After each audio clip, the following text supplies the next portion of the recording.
Oh, I shouldn't grab a cigarette yet.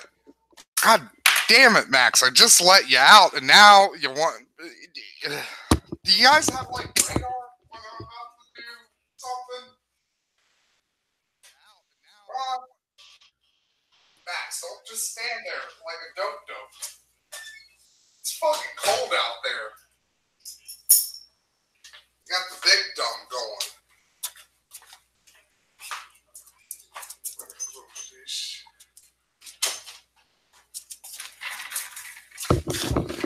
Okay, nothing says an edible napalm stream like a really fucked up beginning, so yay.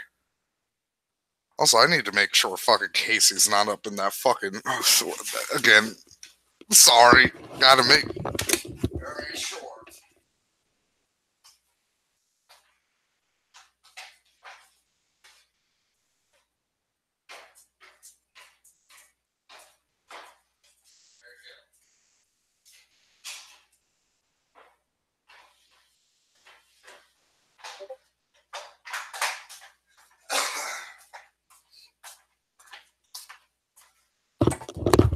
Oh, fuck me.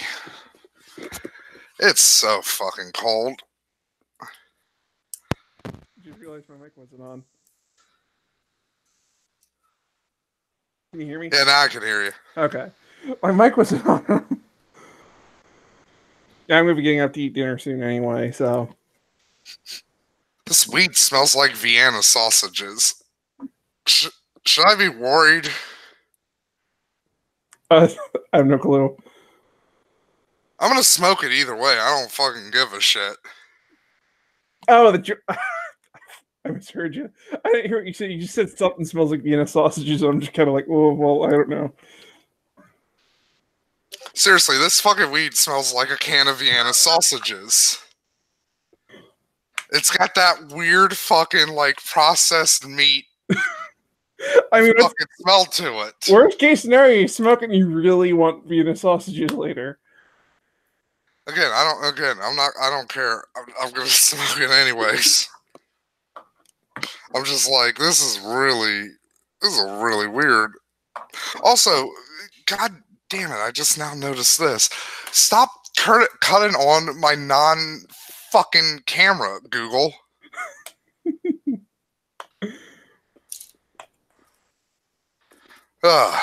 So how have you been?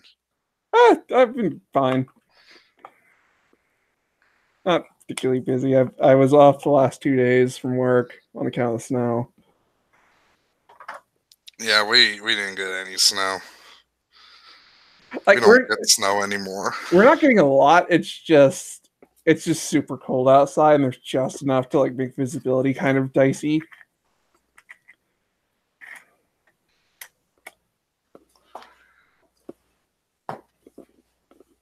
Sorry, I'm not talking. I'm listening. I'm packing this bowl of Vienna sausage weed.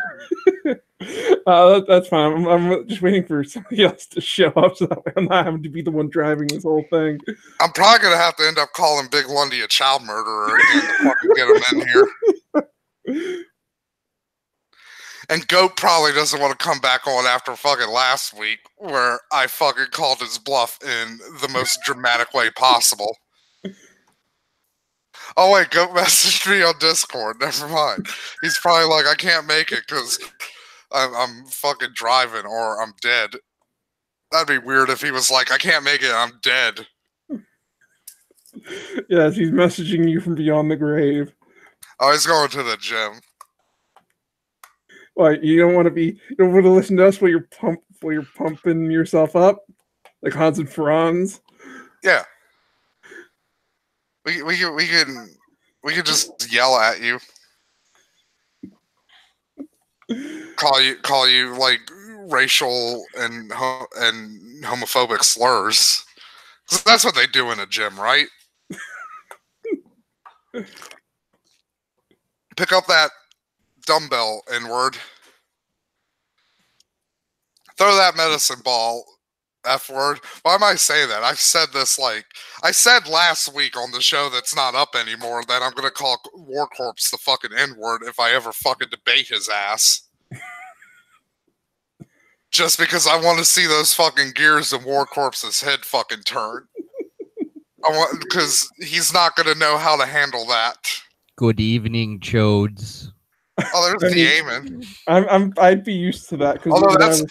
Although Daemon, it's probably a bad thing because like whenever you and me get onto a Google Hangout, it's just nothing but wrestling, and nobody fucking cares. I'm gonna be straight with you. I haven't watched any fucking wrestling in the past like month. So yeah, but you've seen the news. Like Dean Ambrose is leaving. I know. Okay, I've seen the news. It's hard to miss the news. Also the hemp belt. I love the hemp belt. I'm just glad Twitch fucking just illegally streams all the pay-per-views now, so I don't have to fucking pay for anything. Yeah, you hear that, fucking WWE? Your product is worthless to me. You're gonna have to start sending me links because Time keeps fucking with me. Oh, I don't even fucking watch them. Just the fact that I can watch them, I appreciate.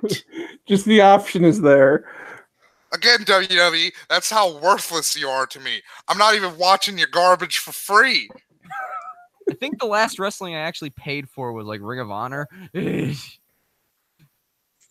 paid for New Japan Pro because, you know, they deserve my dirty gaijin money. Yes.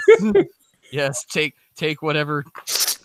Take my money, Japanese TV conglomerate. At least you put on a decent depending production. on how good AEW is. They're gonna bring in OWE guys. That's gonna be an interesting dynamic. You see, Brock Lesnar might be going to AEW, which is like yeah. Apparently, Brock Lesnar. Although this might just be fucking like fucking. It would make sense because I don't think Cody would say no to him doing UFC while he's doing it. Because Paul Heyman was like, yeah, Brock Lesnar's contract's coming up at the end of WrestleMania, so. Well, the end of April, so we're going to be talking to Ring of Honor and AEW and all of this shit. Brock Lesnar and Ring of Honor. Yeah, that would be really weird. Well, and I know some people are like worried about Brock Lesnar going to AEW, and it's like, look, Brock's not the problem. Well, Brock is partially the fucking problem. I'm not going to fucking absolve him of all of his fucking chicanery. He's not the majority of the problem. Yeah, the majority of the problem is creative. He is a symptom of the problem. And that problem is trying to make a football league. So yeah, that's going to fucking fail, isn't it? You know there's like 3 minor football leagues that are popping up? Wait, at the same time? Are they trying to do wrestling leagues? What? No, football. Straight up football. Oh. Yeah, Vince McMahon is trying to bring back the XFL. The XFL, which begins 2020. This year they're starting the AAFL. And then there's one more I can't remember the name of because I don't think it matters. And also, like, you also have arena football now, too. Arena football. It's not like football viewership is in the decline already. You know, like, that's going to save it. We already have the Canadian Football League. You know what the richest thing, though, is with Vince McMahon bringing back the XFL is him fucking shitting on the NFL for their games going overtime. And it's like, motherfucker, Dude, Raw. The XFL won. Where like they the whole reason go the fucking end of the game. Like a big reason why people are fucking not watching Raw anymore is because the average wrestling fan needs to go to bed right after fucking Jeopardy because they're 70 fucking years old. And that's only a slight fucking exaggeration. I mean, I think it's a well-known thing that most TV viewership is actually skewing older anyway. Nobody watches TV anymore. That is true. Well, there was a great article, like I think it was either last year or 2 years ago on Forbes, where they talked about the graying of sports, in particular when it came to the NFL and fucking like WWE. I shouldn't say wrestling as a whole because wrestling's actually doing fairly decent right now. Because it's a cheap thing you can do on a weekend of like, hey, I got the kids for my ex-wife. Go take the kids to a wrestling show. Oh, like my mom took me to a wrestling show back when I was a kid. I fell asleep watching it. Like back when I was in like elementary school, my mom took me to a wrestling thing with like on a date or something with a boyfriend after she got divorced from my dad. And I literally fell asleep during the wrestling match. I was so bored. So, because this is the land of the Sheik, there is a death match promotion in Riverview, Michigan, which promotes the kids. They straight up use light tubes. The referee almost lost his eye. Oh God. Also, for people who don't know, a light tube is a fluorescent fucking ceiling light. I figured that's what he meant. Yeah. Holy shit. Yeah. Which you don't want to be hit by one of those. You're just talking about wrestling again. Yes. Also, I got to watch. I got to watch Michael Myers, Freddy Krueger, and this random monster. I don't think was actually. Wait, hold on. This is Michigan, so was Nigga Taker there? Yes, he was. Yes. Actually. Of course he was. It's Michigan. Soul Taker, yeah. Soul Taker, Nigga Taker, same guy. It's indie wrestling in Michigan. I'm not saying it. Well, I'm Latino enough to say it. You know, I'm not joking. I don't think I'm gonna watch WrestleMania this year. Oh my God, I'm looking at hardcore wrestling. There's staple gun matches. Holy shit, dude! Yeah. Oh, dude. No. Cal, you want to have a fun time? Look up New Jack. Just Google New Jack. Just Google New Jack and in-ring assault. Just New Jack assault. Yeah, New Jack assault. New Jack, train wreck. Or was it Mass Transit? There you go, Mass Transit. No, Sammy. The best one is fucking New Jack versus Gypsy Joe.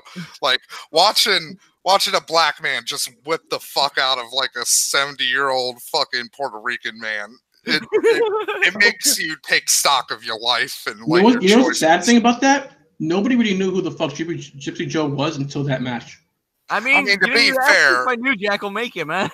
To be fair, Sammy, people in Puerto Rico knew who Gypsy Joe was because he was a big dude there.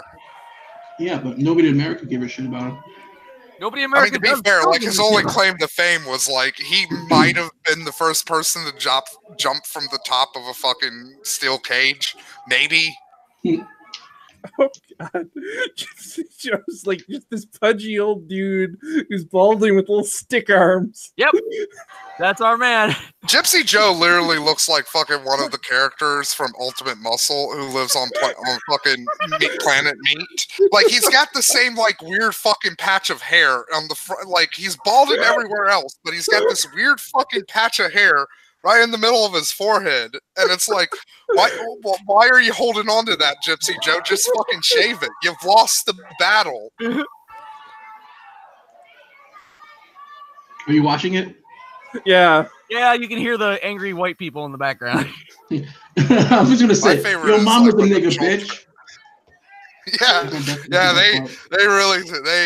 It's funny too, because like he's beating up a Hispanic person, and then they're calling him the N-word. Wrestling is weird like that. It really is. I mean, the best part is when you have two Canadians, but they start chanting USA because yeah. Okay, the recording I'm watching, some lady's literally flipping him the double deuce. Yep. Yeah. I mean, Gypsy Joe, like, New Jack literally picks up the front row and throws it at Gypsy Joe. Literally. I'm not exaggerating either. He literally picks up the front row and throws it at him. Here's the thing. I can hear, all I hear is the audio coming from it, but I can see it perfectly in my head because I've seen it so many goddamn times. Yeah, I've watched that video so much. Like, you know, I never say this shit to New Jack's face because, like, I like having all my blood on the inside. Yeah, great place for it. But, like, fuck damn, New Jack, like, calm the fuck down. Like, I think he is starting to calm down because I think he realized he doesn't have that much longer to live. I mean, yeah, his fucking, like, he's an ECW wrestler. Like, he's on borrowed time. Like, they have fucking lifespans that can be measured in fucking milk gallons. Rest in peace, Mike Austin. Don't start that, Sammy. If we say rest in peace to all of the ECW wrestlers, we're gonna be here until fucking midnight. Yeah. Rest in peace, Pitbull number 2. Rest in peace, Blue Meanie. He's alive, asshole. He might as well be dead. Let's be honest. He's still around. He's still doing shit. Rest in peace, Stevie Richards. Rest in peace, Cannon. Rest in peace, Chris Benoit. He's not really dead. Well, Chris Benoit is, but Stevie Richards is alive. Well, I mean, no, he's not. Like, fucking Chris, it just made him angrier, like the Hulk. You freaking listen? Like, remember that line from the first Avengers movie? I put a gun in my mouth and the Hulk spit out a bullet. That's Chris Benoit. It's like I put a piece of fucking exercise equipment around my fucking neck. Never Butcher's still alive. Rest in peace, Iron Sheik. Are you just gonna say rest in peace any random wrestler now? Is that the meme? Look, Iron Sheik should look. Iron Sheik should be dead. I love Sheiky. Rest in peace, Kevin Sullivan. Rest in peace. But can any of you honestly tell me? I keep seeing him in kayfabe commentary trailers. Can any of you honestly tell me Iron Sheik doesn't deserve rest at this point? True. Is he really alive at this point? I think he's just he just swears on. I know his fucking knees aren't alive at this fucking point. They don't even face in the right direction. I swear, I still want to know what the fuck is going on with his belly button, because there's like a fucking something hanging off of there, and I want to know what that is. The less time I think about the Iron Sheik's belly button, the better. Somebody, like, no one's Sheik. Somebody probably ripped it out with a pair of fucking pliers during the match. Rest in peace, Abdul the Butcher. He's not dead. Is he dead? No. He's not dead. He just has the hat. Actually, for real. No, he's still alive. Okay. He should be dead. Wait, what is rest in peace is his rib and Chinese food restaurant. And foot massages. And throwing the fireball. Can't do that anymore. I don't even think they'll let you throw the fireball in Japan anymore. Threw one in his face on being the elite. Yeah, Joey Janela. Okay. Because Joey Janela books just with the spirit of cocaine if he's not actually doing cocaine. No, he just. There's something. You know what? There's something nobody ever talks about with all the things Hulk Hogan did to fuck up wrestling. Like, he fucked up the fireball for everybody. Yeah, he did. Who did? Hulk Hogan. Oh. Like, remember when was it against Ric Flair? I can't remember who he was fighting in WCW when he tried to do the fireball and he caught his arm on fire. When was this? This is WC. Yeah. Yeah, this was like early days of Hulk being in WCW. No, that was in the match against the Ultimate Warrior, wasn't it? Yes! Yes, it was! Yeah, it was! Yeah, the match was horrible, and then they fucked up the finish. Was it like back in '94? And then Ultimate Warrior fucking caused the fucking one dude to break his spine and then kill himself. Good job, Ultimate Warrior's dead, so. Rest in peace, Ultimate Warrior. Oh, he's good. Yeah, he you know what, he's good down there in Ultimate Warrior heaven. And by Ultimate Warrior heaven, I mean hell. I'm in the afterlife of the warrior. For eternity. I have to say, I'm waiting for you, Flair. Yes, Cal. As somebody who doesn't give a shit after watching a New Jack match, how do you feel about wrestling now? Honestly, first off, the title on this video is totally overselling this. Like, the most shocking pro wrestling match ever. Oh. I mean, to be fair, it is overselling it because it is overselling it. But do you want to go there? But no. You know, because especially since New Jack has literally fucking stabbed people 19 times. Or Sammy, find me the wife beater Mondo match. Oh. I mean, I would go see it. No. You know what's worse than the Sick Dick Mondo versus White Beater match? It's with Sexy Eddie, where was it Nate Hager where he opens his arm up and he just he just starts squeezing it out of it. That's not a weed whacker though. Oh, you know, actually no. You know what's worse than that match? It's the King of the Death match. No, it's either King of the Death match or Cage of Death, with where Nick Gage of all people gets thrown into a wheelbarrow full of glass, cuts open his fucking leg to the artery, and almost died. Yeah, that one. Now, I'm going to be honest. I think the most fucked up thing I've ever seen in wrestling, and I don't think anything's ever going to fucking top this, was when fucking Sabu cut open his fucking arm that one time in ECW. Yeah, it was a barbed wire match against... He was so fucking lucky, because for people who don't know, Sabu, he's the kayfabe nephew of the original Iron Sheik. No, he is the nephew of the Sheik. Oh, so he's the legitimate nephew. There's the Sheik and the Iron Sheik. There's Detroit. The Sheik is a different guy than Iron Sheik #1. Iron Sheik, like, wrestling's complicated. Like, wrestling is like comic books where it's like there could be like fucking two people running around with the same fucking name and nobody gives a shit.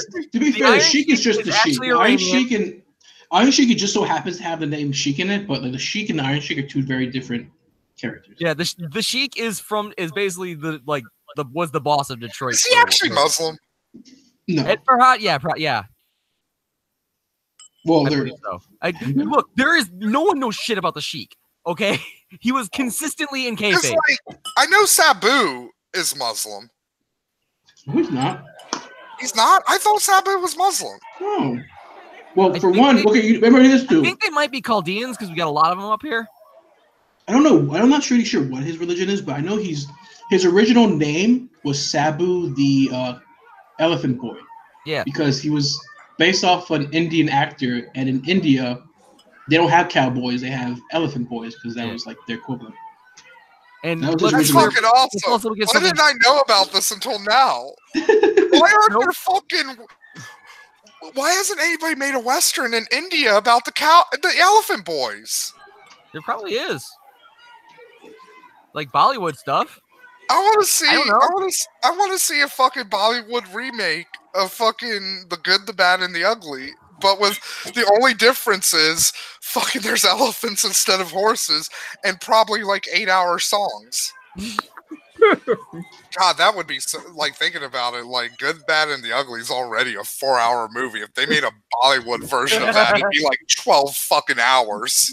Okay, I will say he managed to throw the guy through like every layer, every row of seating in this place. Yeah.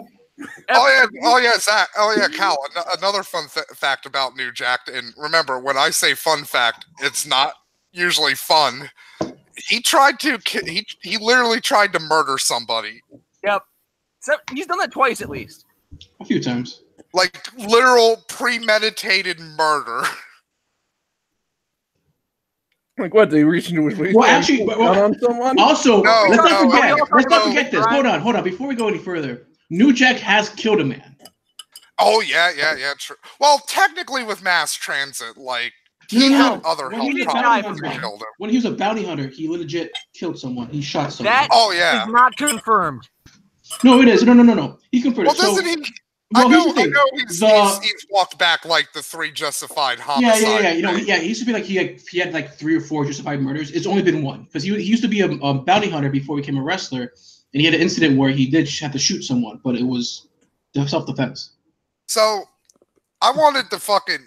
I can't remember if I actually did show this on that episode of A Very Public Spanker where we did wrestling and we had Steve Shives guest because that's a fun match to make fun of. So Cal, what New Jack did, there was this really shitty, because there are a lot of fucking like shitty federations and fucking like shit that popped up in like the early 2000s. I'd imagine. And one of them, I can't remember the name of it, but it was run by like this porn dude.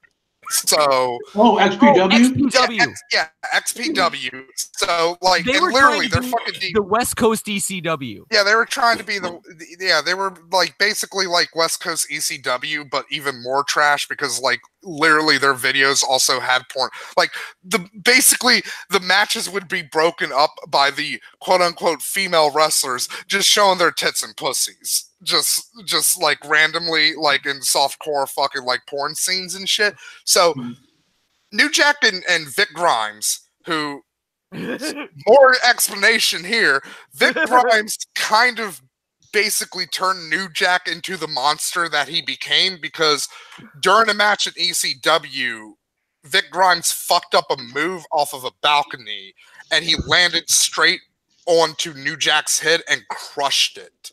Like, he crushed his fucking skull to the point where his fucking brain fluid was fucking on a concrete floor. Yeah. Yeah. That's why that's also, again, that's why he got so fucking pissed at Gypsy Joe, because Gypsy Joe was hitting him in the head. And if there's one thing New Jack does not like at this point, is when you hit him in the fucking head, because go for body shots, leg shots. He doesn't care about those. Yeah, go for, like, punch him in the dick. That'll make him less mad. Yeah, like I'm reading through the XPW section on his Wikipedia page. I'm like, apparently he hit him with a framed picture of his aunt. Yeah. So New Jack and Vic Grimes were scheduled to have this this scaffolding match where there were like 20 chairs stacked into the ring, and like you'd have to throw somebody into the stack to win and stuff.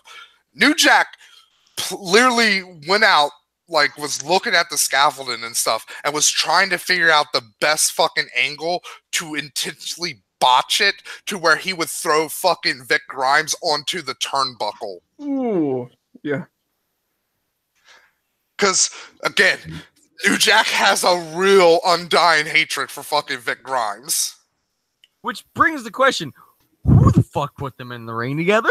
I mean, like, I'm looking at Heyman. Apparently Angel Medina stapled him in the eyes. He did it the first time. Who thought it was a good idea the second time? The dipshit who ran XPW. It stole tickets.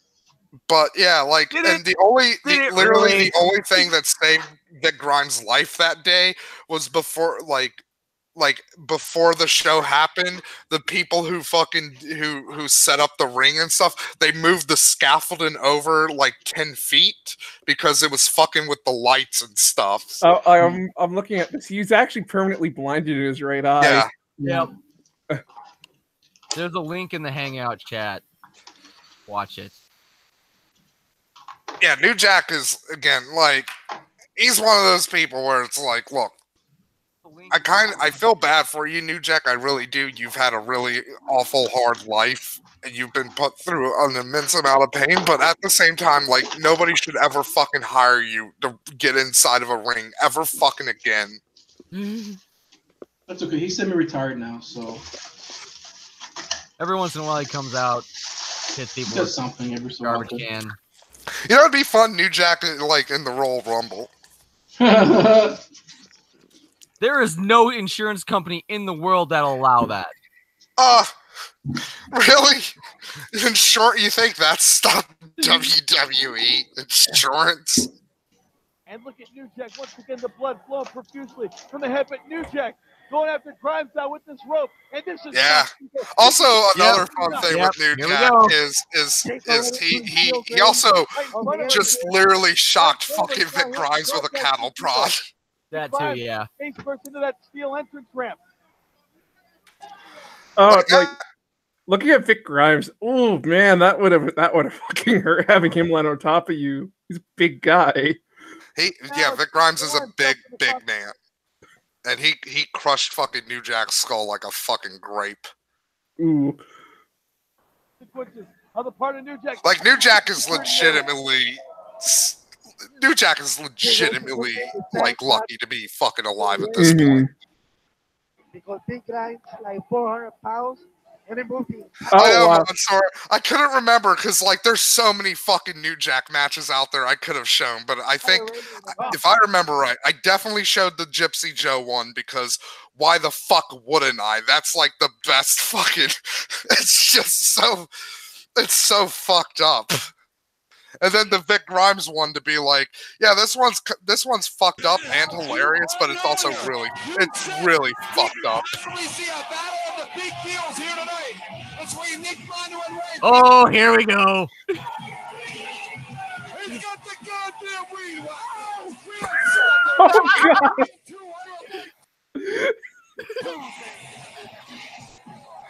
Well, Mansoor, that's like the thing that surprises me, and it like legitimately pisses me off with WWE.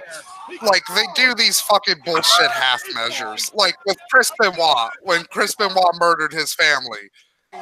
And again, I've said this numerous fucking times. I understand why the crippler crossface is banned. It's literally the move he used to murder his fucking child. But why the fuck isn't the flying headbutt banned? Like that's the move that caused Chris Benoit to murder his family. They were partners. They rode the same road together. They should champion. They want to win this. Two tubes makes it a double. I guess now we're just all watching New Jack matches. Welcome to Friday, everybody. This is Nick Mondo versus wife beater. Like a deja vu. So the other day, I learned that there are legit Chris Benoit truthers. Like people believe, he actually killed his. They bring fucking signs to the shows. So Like, Sammy at least Damien, so Sammy Damien, you want to know a fun fact about the Chris Benoit truther movement? You know who started that? Yep. Because it's somebody from our past. Because Damon, I know you went after these fucking assholes as like I did. Oh no. So the guy who started the fucking Chris Benoit truther shit is the same guy who started the TFL movement. No shit. No. Yeah. Oh fucking my Bill. Bill was the guy who started the Chris Benoit truther shit. Oh shit. That makes a lot of sense. Because the truther story that I read or came across the other day was that so pretty much is it the Kevin Sullivan one? No. Because that's the one. Because the Kevin there's, Sullivan one is specifically the one Bill started. Because Bill was like. Here's the fun fact about that. Because I was going to bring up Kevin Sullivan. Those are actually referred to as the extremists of the Chris Benoit movement. The more everyday quote unquote, of course, about Chris Benoit truthers of the Chris Benoit truther movement. Yeah, their whole thing is that he owed somebody money, either the mafia or some criminal organization money. And what they did was that they broke into his house, they tied everybody up, killed his wife and kid, and tortured him for to try to get money out of him or try to get something out of him. And the thing that they believe this to be the case was that prior to him going missing or whatever, or kind of that day that he kind of just left, he was kind of giving cryptic messages to his friends saying that people were out to get him and that he was in danger, and that they believe that during the days that this was happening, whoever was after him or had him tied up and killed his family, was torturing him, made him text his friend saying that he's fine or whatever. Because it's not that his brain was fucking dying or something. I don't know, whatever the fuck it is. But basically it was like their whole thing was that Nancy and what was the kid's name? What was the son's name? Whatever. Nancy and the son were killed on the 22nd, but he supposedly killed himself on the 24th. So this thing that between that gap, he was being beat up and tortured by whomever. He was probably in a fucking goddamn psychosis at that fucking point. Probably, but I mean that's the reason he probably let's be honest here. The reason he probably ended up killing himself was because he probably ended up snapping back to lucidity for a moment and realized what he did and was like, "I'm a fucking monster," and basically the Alucard versus Anderson thing from Hellsing. While I'm a man, I gotta kill the monster. Also, to be fair, Mansoor, the bad diets and drugs thing was more of a 90s and 80s problem. Because a lot of the wrestlers now, a lot of them aren't into unless you're Jeff Hardy. Yeah. But like a lot of the wrestlers now, like they don't do like a lot. They don't. There's not as much of the partying attitude. Like a lot of, it's weird. Like the biggest problem with WWE and their shitty fucking treatment of their fucking employees is the fact they don't see them as employees. Yeah. That whole independent contractor thing is weird. Has AEW come out and stated that's not going to be the case with them? Yes. Okay. Yeah, they said they're getting health care. They're going to get paid more. Because I've talked about this. Like, I know it's probably not going to happen, but like, I would love it if AEW was like, yeah, we're going to have a union. Yeah, I mean, it might happen. I would. Because I'll be honest, like, that would be my dream. Like, if I had the money to start like a wrestling federation and stuff, that would be fair, though. By the way, the whole thing like, with healthcare, the thing with healthcare though, really right now only applies to wrestlers who also have like office jobs, but have like backstage roles. I think they might expand that though. Wait, they haven't run a show yet. Yeah, I mean, it's really too fucking early to be talking about this shit because who the fuck knows? But you gotta wait another year or two before really. And no, Mansoor, like. That is the one thing. Like, it's the reason I don't give Jesse Ventura all of the shit he honestly truly deserves is because he actually did try to push for fucking wrestlers to unionize back in the 80s. SAG, which would have been great. Yeah, and then fucking Hulk Hogan. That's like beyond like all of the shitty things Hulk Hogan has done to like, you know, with his matches and shit and him being a prima donna and all that fucking garbage. Like, fuck Hulk Hogan for all of that. But the true fucking thing, the thing that really makes Hulk Hogan a very bad, awful fucking person is him fucking squashing the fucking union. Yep. And I wouldn't want the AEW union to come from AEW, the company. I would want that to be a wrestler-initiated thing. So, and you know what, Mansoor's got it right there. You could do a whole fucking storyline with like the union versus the scabs and shit. Yeah, and actually would be interesting. About AEW, I think they would stay out of the way of that, which would be a good environment for it. I would hope, at least. And of course, you have it all be kayfabe, like they're kayfabe scabs. Of course, yeah. On screen is a different thing than off screen. Yeah. And we've come to this point in wrestling where we know. Yeah. Also, that would give a great fucking insult to wrestlers, like outside of the federation. Like look at these scabs. But then you'd have to bring up the independent guys, and that'd be an interesting situation. But they technically, I mean, you would like it would be weird, like because I think that probably would be the biggest problem with like a union is pretty much only one federation would be doing it. You know, like no, I don't see any other federations like jumping on board. You know, maybe some of the smaller independent ones. Maybe if it got to the point where it becomes like kind of like an NWA kind of thing. Yeah. Yeah, and NWA was more promoters colluding than workers uniting. Yeah. Oh my god, that would be so cool. Imagine like a co-op version of the NWA. We're gonna make the UWA. United Wrestlers of America.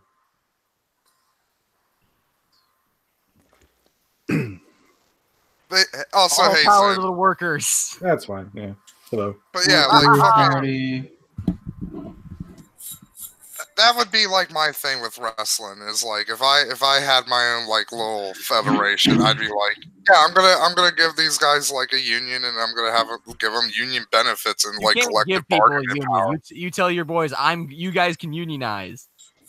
Well, yeah, like I'm not. Yeah, exactly. I'm not gonna give them the union. I'd be like, look, you guys want to start a union? You go ahead and do that. Stuff. I mean, the union started by the capitalists is basically meaningless. Yeah. Also, are you playing with a slinky? Yes. Are you guys picking up on that with the mic? Yes. Because I was thinking, I've been like meaning to ask it, but I wasn't sure who was doing it. Yeah, I put it down. No, it's fine. Like, look, you've been doing it for this long, and I haven't mentioned it. It was just now I was like, oh, I finally figured out it was Cal, so now I can get my answer. But you see that what's his face won his Bellator debut or whatever? Who? I mean, Jack you know Swagger. what, Monster? They're treated worse than racehorses. You didn't watch the like fight? racehorses have use after their legs break. Like you said, they get sent to the glue factory. But yeah, Jack Swagger made his debut. Most wrestlers after they retire are just fucking burdens. Yeah. I mean, I'm sure every time like somebody fucking dies at WWE, they're like, thank God we don't have to send out this fucking royalty check. You don't have to send out the royalty check, it's just to a different place.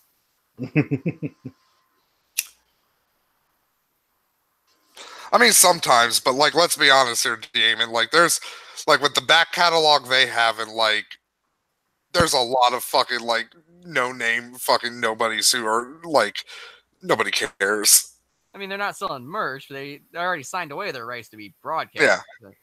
It's like, hey, here's the 3 cents you made because somebody watched this fucking like 1984 episode of Saturday Night Fight or whatever it was fucking called at the time.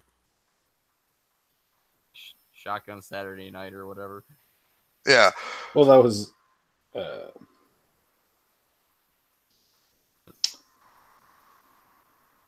I was on Velocity once. Ex-WWE champ Jack Swagger wins on MMA. I mean, Monster, that's what happens to a lot of the fucking female wrestlers from the Attitude Era. A lot of them are doing porn now. Because unless your name is Trish Stratus or fucking Lita, nobody gives a shit about you from that fucking era. Mm-hmm. Well, China, but like that story is sad. You know what's really fucked up is that, like, you know, the whole porn thing. Isn't X-Pac in the fucking Hall of Fame, and he was part of the fucking like China? What? It's like, what the fuck?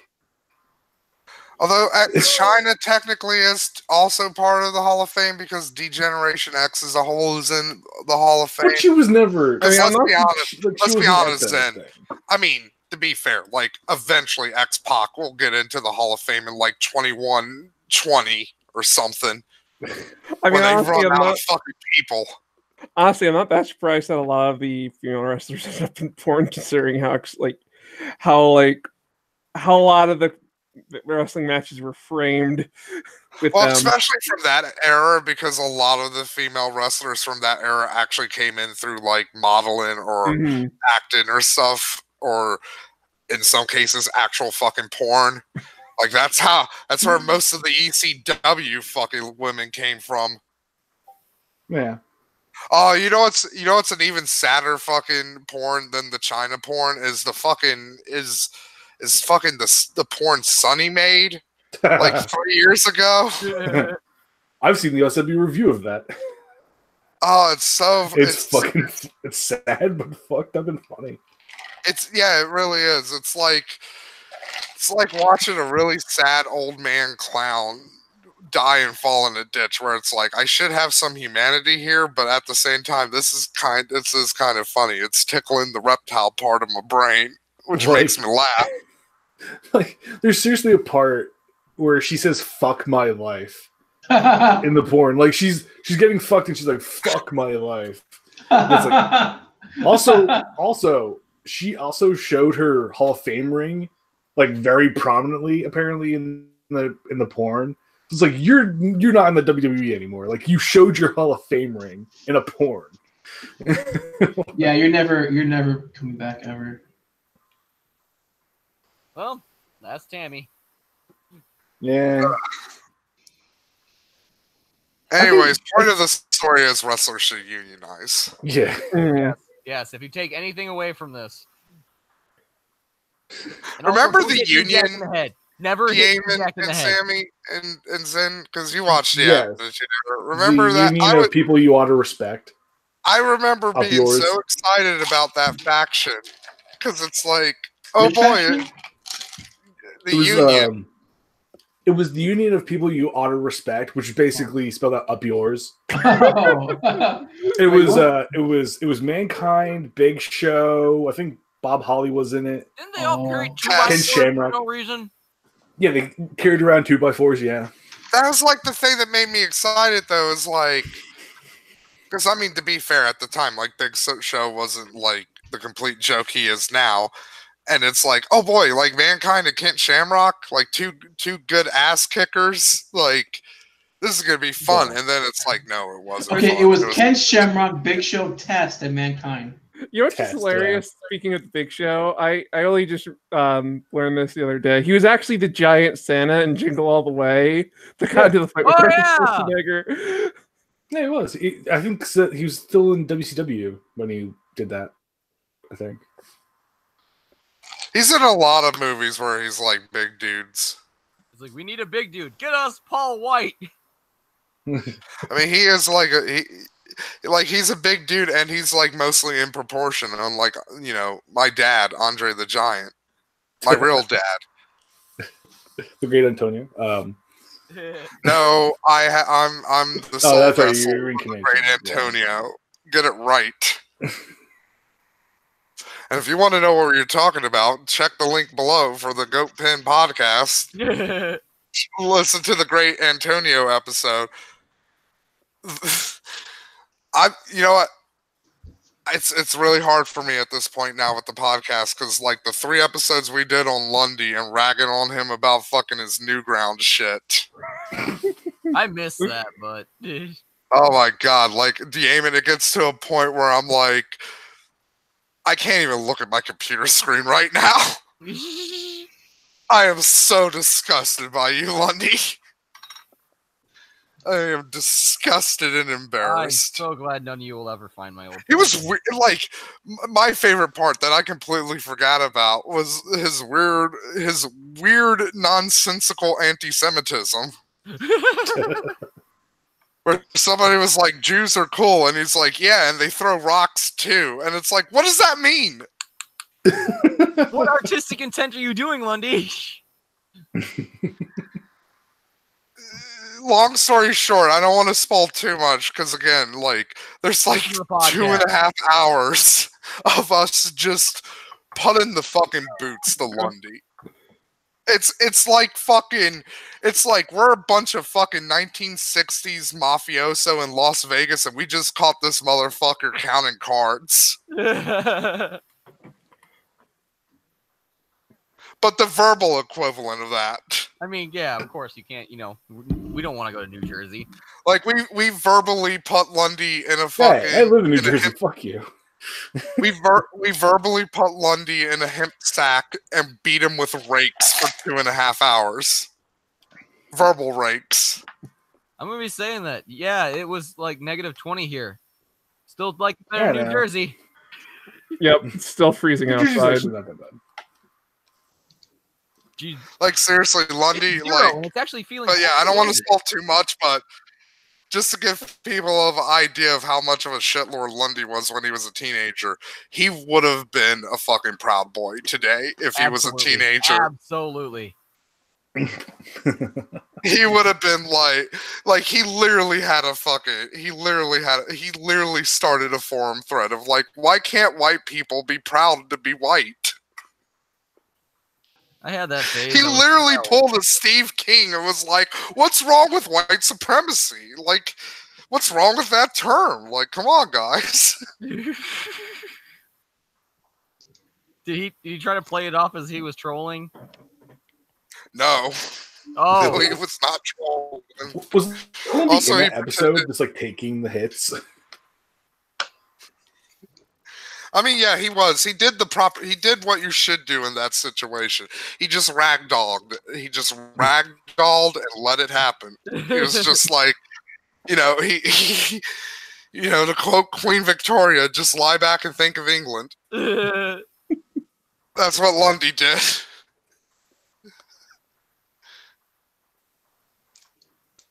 Well, at least it's over now. It's out there. I mean, again, also, hey, Ragavash to the guy. Like, look, I told Lundy this. Like, look, you weren't justifying lolicon, so you weren't a pedophile, so you got that going for you. Yeah, he wasn't going full Digibro yet. Yeah, so you're still better than Digibro, who's like a 28-year-old who defends that shit. I finally unsubscribed from Digibro after dark. Yeah, I gotta do that because he's flooding my boxes. Yeah, he did another thing where he uploaded like 40 fucking videos in a day, and I was like, "Nah, fuck this shit." This time from outside the broom closet. Oh boy.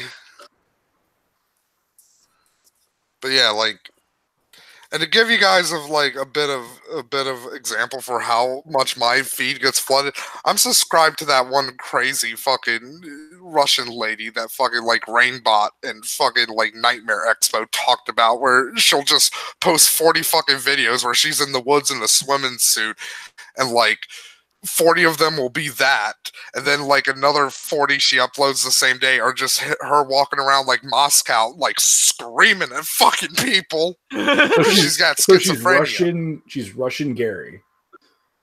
Oh my god! Yeah, like that. Like, I'll be honest. Like, I'd rather fucking. I'd rather her flood my fucking subscription box. Now, if you uploaded like 40 videos, it seems like I'm counting through them, and I've hit like 40 so far. This is an important point, Matt. How does she look in the swimsuit?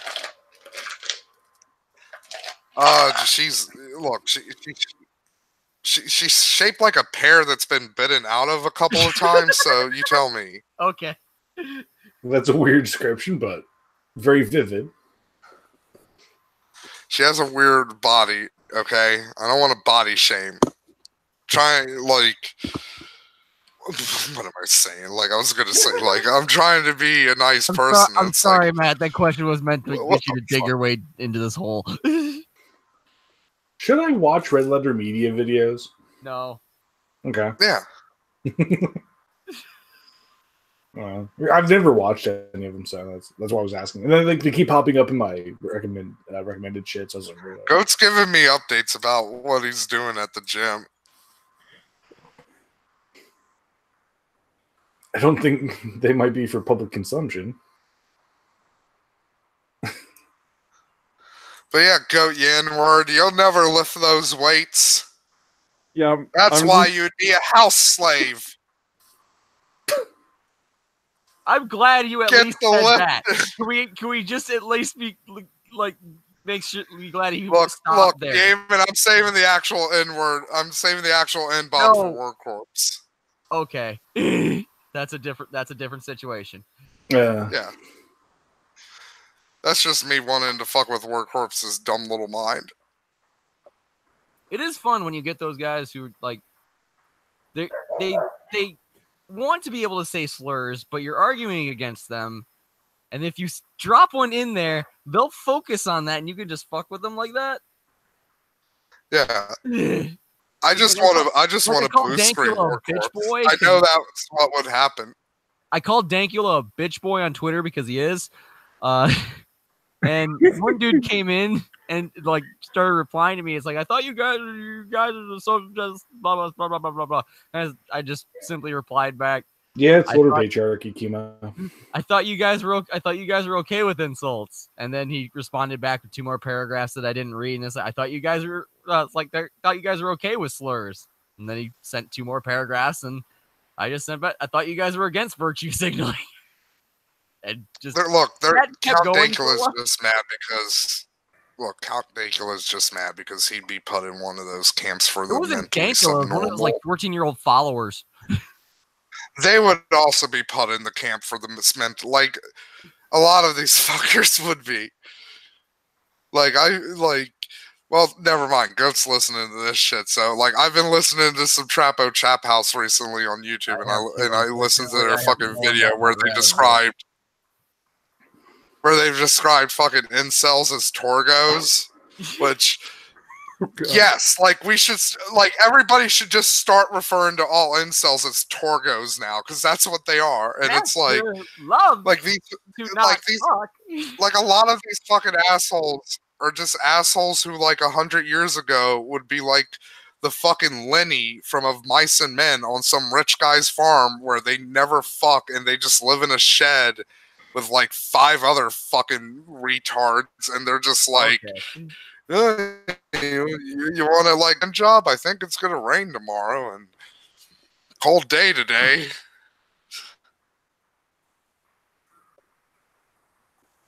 Too bad the Navy, like it's like Chapo said. Too bad the Navy has like standards now, you know, because like all these assholes you can't just press gang incels as much as I want to. Yes, we can. Like it worked for. Look, the British did it, and they became the strongest fucking navy in the world for like look what that got them. Their empire has fallen, and ours is falling too. Mansoor, what the fuck is T-Ford? What? Yeah, it's Mansoor's like War Corps would have been T-Ford. I'm like, what the fuck is that? I'm pretty sure that's like I blocked him too. Nazis did to the mentally subnormal. It's been like the best week since I've blocked War Corps. Like I haven't looked at his videos. I haven't looked at his Twitter. Seriously, I've been doing my own shit. Like, I know anything about War Corps going on because you keep popping it on my fucking Twitter timeline. Thanks for that, by the way. Hey, I haven't been doing that shit. No, I seriously. Oh, you mean you that? reply to it? Yeah. It shows up on my feed. I know, but I haven't done that recently. I haven't done it in like a week at least. You, Lundy. Yeah, it's Matt. Matt did it too. He did it recently though. He called them. Look, I Donkey barely use Twitter now. Like it's like once every 3 months, I come out of my little Twitter hole and I just like I call like War Corps a beluga whale-headed fucking cunt or something. I was looking up for the Kids in the Hall clip of the guy shouting, "My empire is crumbling" in the boardroom, and all I'm seeing is just Trump shit. Trump. I mean, yeah. I mean, I see Sargon. Also, to be fair, Mansoor, L. Ron Hubbard bought that boat from the Navy fair and square with all of that fucking tax money he wasn't paying because he founded a dumb religion. He didn't buy that boat from the Navy. He bought it's a private fucking just a giant yacht, basically. It had asbestos. Is L. Ron Hubbard alive or dead? He's dead. Oh yeah, my governor dead. No, he didn't dead. He ascended to the next level. I'm sorry, his spirit ascended to a higher place. Whatever. But he's very dead. His physical form is very dead.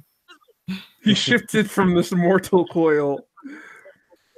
David Miscavige ate his soul, and that's how he took over Scientology.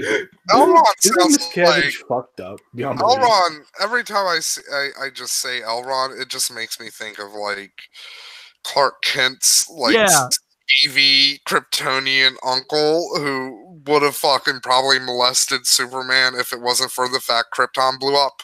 Wait, what? Is that part of comics?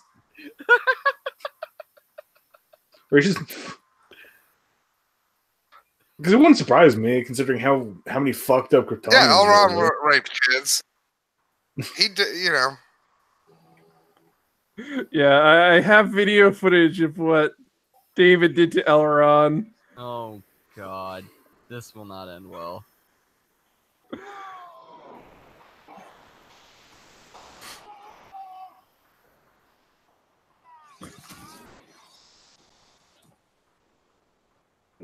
Oh, you're talking about when he fucking was in command of a ship.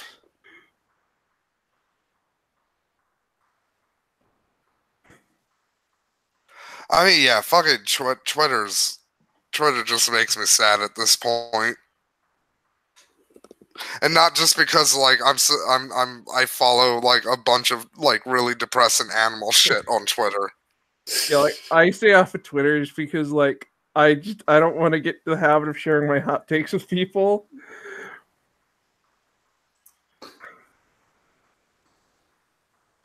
It's so funny because I used to not use Twitter as much, but now I just like I'll just randomly throw like replies to shit. It's like whatever.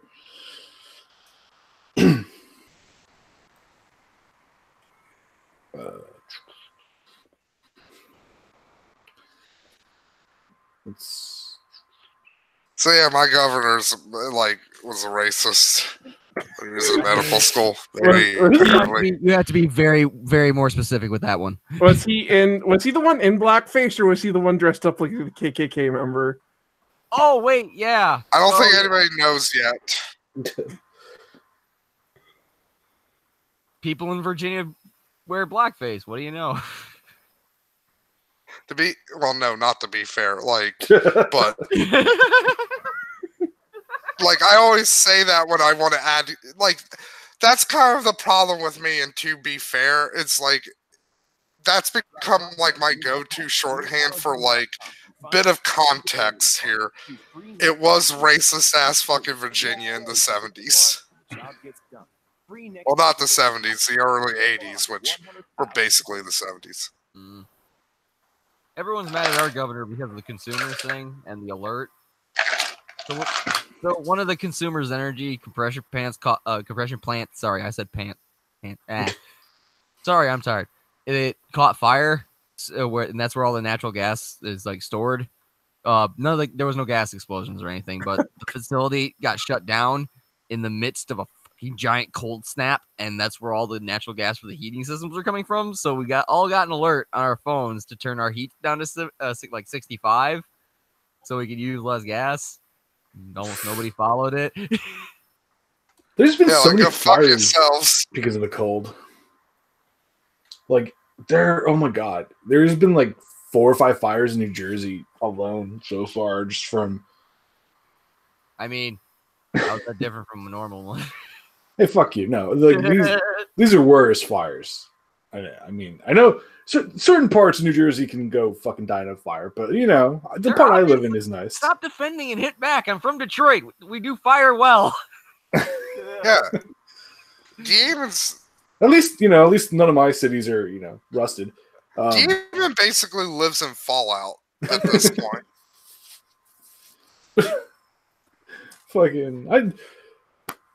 Seriously, the worst thing we've had from New Jersey is Amendum and Chris Christie, and pretty much every other governor too.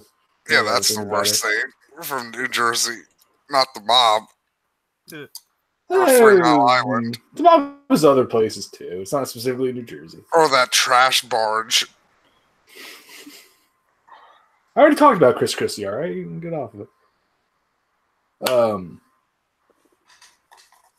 I don't think any of you are old enough to remember that. Which? Familiar. The trash barge, basically in the 90s, New York City did this thing where they were we got too much trash, so we're gonna sell our trash to a landfill in another state, and I think it was Virginia they sold the trash to. And then, the trash was put on this big ass barge, and fucking it made its way down to Virginia. And then when the authorities found out about it, they were like, "No, go fuck yourself! I'm not taking your trash." And so this barge just had to go up and down the East Coast because no port would fucking take it. Is that why there was that episode of the Batman animated series with Joker on that fucking barge full of garbage? There's a lot of stuff from the early 90s where they have the trash barge and stuff. Now thinking about it, I'm Also, what's up, Lundy? It actually kind of makes sense. What's up? You guys talking about a trash barge? I thought Matt took a nap in the river and he got mistaken for a barge. Ooh, somebody's fucking catty today, I see. Are you kidding me? I'm always catty. This is how I am. It's kind of why I came on, because I saw Daemon trying to poke Zen, and Zen was not poking back at all. Then Daemon's I'm not having fun. I'm all right. Yeah, and again, Lundy has no room to talk about where he lives. He lives in slightly North Virginia. Hey, at least we have Amish people. They at least build things. What do you got in Virginia? We have the fucking Amish too. You don't have near the amount of Amish that we do, okay? We have all the different. Look, all you have in Virginia are the fucking newbie Amish people who pretend that they're Amish because they grow the beards and wear the clothes, but they also use heating and shit. Yeah, they're called Mennonites, Lundy. Yeah, I'm aware. They're the cheaters. We have the legit Amish people here who build a barn in a day. Well, you know what? Our Amish look like fucking Rasputin. Go fuck yourself. So do ours, but ours also had the benefit of being fucking better than yours because they aren't cheaters. Yeah, well, you know what? They both fucking do puppy mills. Yeah, so I was about to bring that up. You know what? They might do puppy mills, but at the same time, they do really good fucking stonework and mason. And so you heard that, everybody? Can I just say they suck at electrical? Wait. Well, no shit, they suck at electrical, Damon. What the fuck do you expect them to do? These are people who choose to live in the fucking 1700s, and you're like, oh, they don't do electrical all that well. The guys who built our house paid them to do the wiring in here, and it shows. I mean, to be fair, like, go to any place in Detroit, and you got to wonder if anybody knows how to do fucking anything there. What the? Okay. What do you drive, Monday? What do I drive? A Nissan. Oh wow. Okay. Haha, fuck you. What the fuck country is Nissan based? You know, like 70% of the parts in Nissans are basically the same as every other car. Probably, yeah. But at the same time, if I ever want to get anything fucking fixed in the damn thing, I have to take it to the dealership because everyone else is like, we don't know what the fucking Nissan is. Exactly, because they don't use standardized parts. They just throw in whatever they have. I hope the parts are the same. I'd rather not have a car with square tires. I actually still owe like $700 on my fucking repair bill for this time. Like, I'm a fucking furnace guy, dude. I'm God here right now. That's why the Amish are doing really fucking well right now too. Like all of them are building like new furnaces for people and shit. Like they do heating like amazingly. I don't know how. I've seen them around, and I don't know how they troubleshoot so goddamn well. I don't fucking know. I'm not a part of that culture. It's like, how do you know this wiring, dude? I had to go to school for 2 years to do this. I was at the fucking store the other day, and an Amish guy came in and bought a furnace kit, and they got some other fucking like lumber and shit. And I'm like, you're not working outside in this weather, are you? It's only like 4 degrees outside. And he's like, oh no, I'm gonna be working inside. Why did he turn Canadian all of a sudden? Well, they kind of have a weird fucking like northeastern accent thing going on that I don't understand. Yeah, we're just going up there to Bradford, eh? Well, considering, I mean, they're supposed to be like ye olden like German fucking people, so. He's like, I'm gonna be working inside, so it's gonna be like 70 degrees in there as I build the furnace. I mean, well, we used to do that when I did new construction. As soon as we get to the house, we threw the furnace up, put the plenum in, and turn the fucker on so we could get heat in the basement. Exactly. It's like, you're the heating guy. You got to get in there quick because you're the guy that makes everyone else work. Until you get fucking done, nobody else is doing shit. They're gonna stay in the goddamn truck with the heating on. I mean, in the summer it's less, and even then you don't want to put on a fucking AC unit in just a frame of the house because bad things happen. No, Ragabash. The Dutch thing comes from mispronunciation of Deutsch, if I remember correctly. Secret. Deutsch. But no, like there's seriously like. Dutch, by the way, it's very creepy. Secret Germans doesn't sound. It sounds much more sinister than it really implies for them. At least it was mistranslated. No, like I swear to God, the Pennsylvania Dutch aren't actually Dutch. It's like an enclave of like German, and it's fucking. It's weird. I don't know. I don't even remember how I found that out. Whatever I the just fuck fucking it is, heard it somewhere. Whatever the fuck it is, when they work, they sing in it, and it's fucking creepy to listen to. It's like a bunch of people who are like possessed by something, and they're just like, "Oh, the country, I'm like, what the fuck is going on here? I mean, to be fair, they're speaking New Welsh. Orleans, all of it. I mean, any place with the Cajun accent's gonna be like that. To be fair, French Canada, all of it. The only time the Amish people are like dickheads, at least as far as like other people are concerned, like they're dickheads to animals all the time, but as far as other people are concerned, it's because they just don't have any sort of like context for how technology works. Like they know that cell phones exist, but they don't understand why someone would not be able to answer one at any one point in time. Like their idea is like, well, if you have a phone on you at all times, and that means that anytime someone calls you, you're always ready to answer the phone, right? That's how that works, right? Like, no, that's not how that shit works. Do they even have phones? How would they even know what a cell phone is? They use payphones. Isn't that they still have to talk to like fucking customers and shit, and the customers don't want to fucking talk to them like at the Amish place. Mansoor's pissy because you talk like shit Van about and I French pull up Canadian. for McDonald's. Yeah, Canada. Mansoor would be pissy about that. His name is Mansoor. Like these. I know remember when we first fucking like saw Mansoor's name in chat and we were trying to fucking figure out what the fuck it was, and Nick was all like confused. He's like Mansayor or no, I thought that immediately. I knew he was French Canadian because I know they're just as pretentious to put it in their bio. Nick's a fucking genius, and he still couldn't figure out that his name was Mansoor. You heard me, Mansoor. I know you're listening. Like, it's so fucking ridiculous. Anyway, Matt, you were talking about that one time when you got caught falling asleep in a river and everybody mistook you for a trash barge. What's going on? You know what? At least I wouldn't be a Nazi. What do you mean? Oh, yeah. I wasn't there for that. I'm just waiting for the day that we get the news story out of Virginia, like local man caught mistaken for Sasquatch. Everyone will be like, Matt made the news. I haven't been a weird pseudo-Nazi for like 10 years, Matt, at least. Wait a minute. No, I'm saying Wait, you 10 would. years. Yeah. That I'm doing that's about 2009. Didn't we know each other in 2009? No, I think we didn't know each other until 12. Okay. And by the by, I don't think I actually believed any of that shit. I was just shit posting on Newgrounds. See, I told you I was going to use the defense. That's the thing. I mean, I'm not gonna sit here try and defend any of it because I don't even know what the fuck I said. Well, maybe I don't fucking know. I repressed all my memories of my fucking Newgrounds days. I don't know what the fuck I said. See, at That's least why every time we fucking read something that I posted, I was like, I said that? See, at least I did my shit posting on 4chan, so no one will ever find it. The card says... Again, I hate doing this, but with some of it, both stuff would have been trolling. I mean, when I said something like... When I said I was black, I was probably trolling. I have bitch problems. Maybe you actually thought you were black at the time, Lundy. No.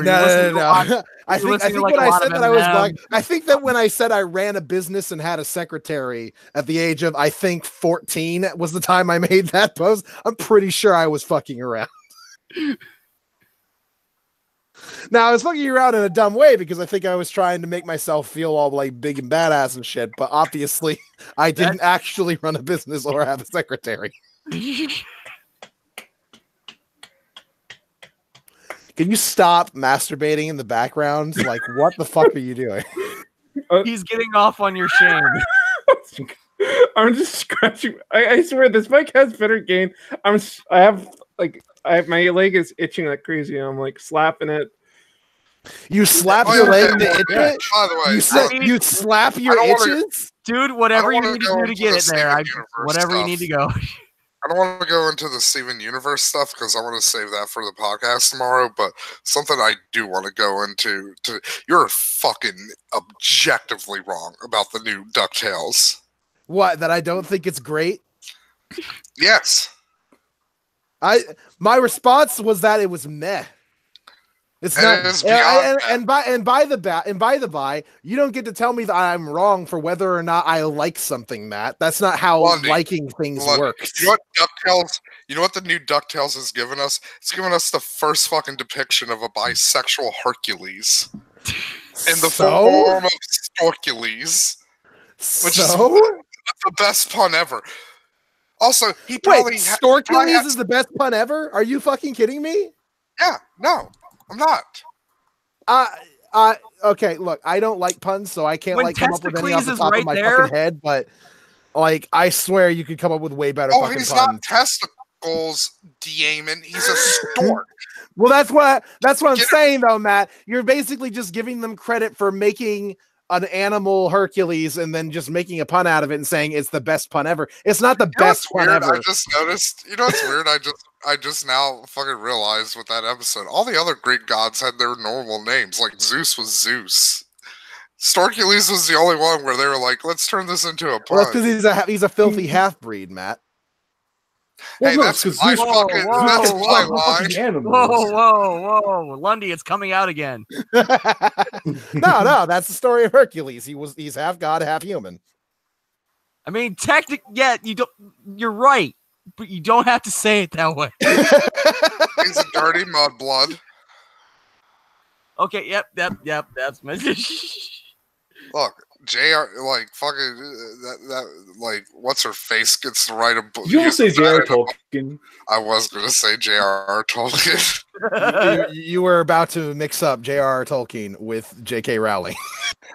Yeah, that dumb. The only thing that's similar I mean, between they're both them white. is that their first initial is a J. They're also British. They're both white. And they might white. have sucked a dick on the streets while they were homeless. I can't see Allegedly. Tolkien sucking a dick on the streets. I can see Rowling doing it, but not Tolkien. No. Things happen in the trenches, man.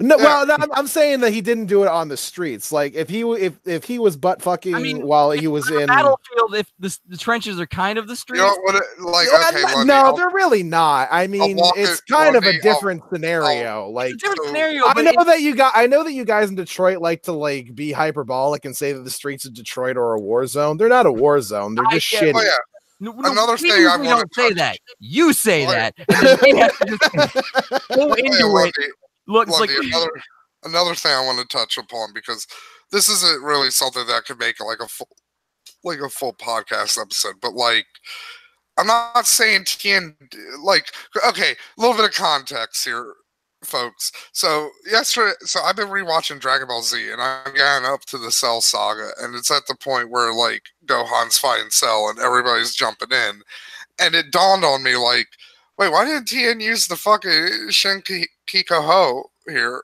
That actually fucking did something to Cell. I mean, yeah. Which I pointed out to Matt. The point of those energy beams was to distract Cell, not to hurt him. The Shikoho could probably fucking the Shikokoho.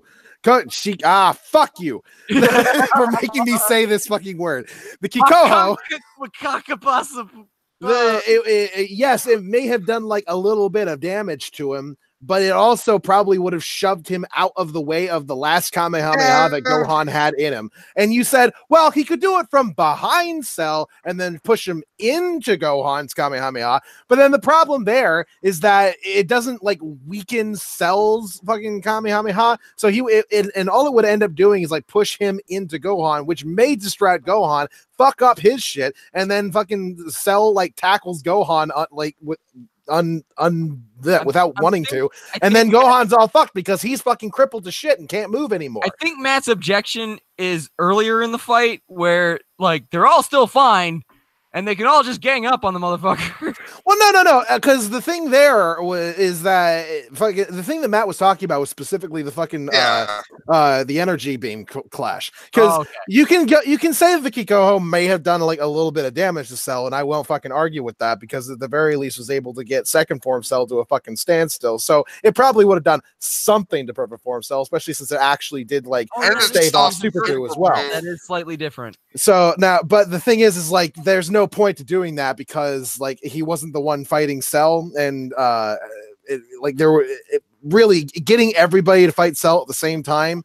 It kind of goes against what Vegeta and Goku believe in, so they probably wouldn't have participated in that.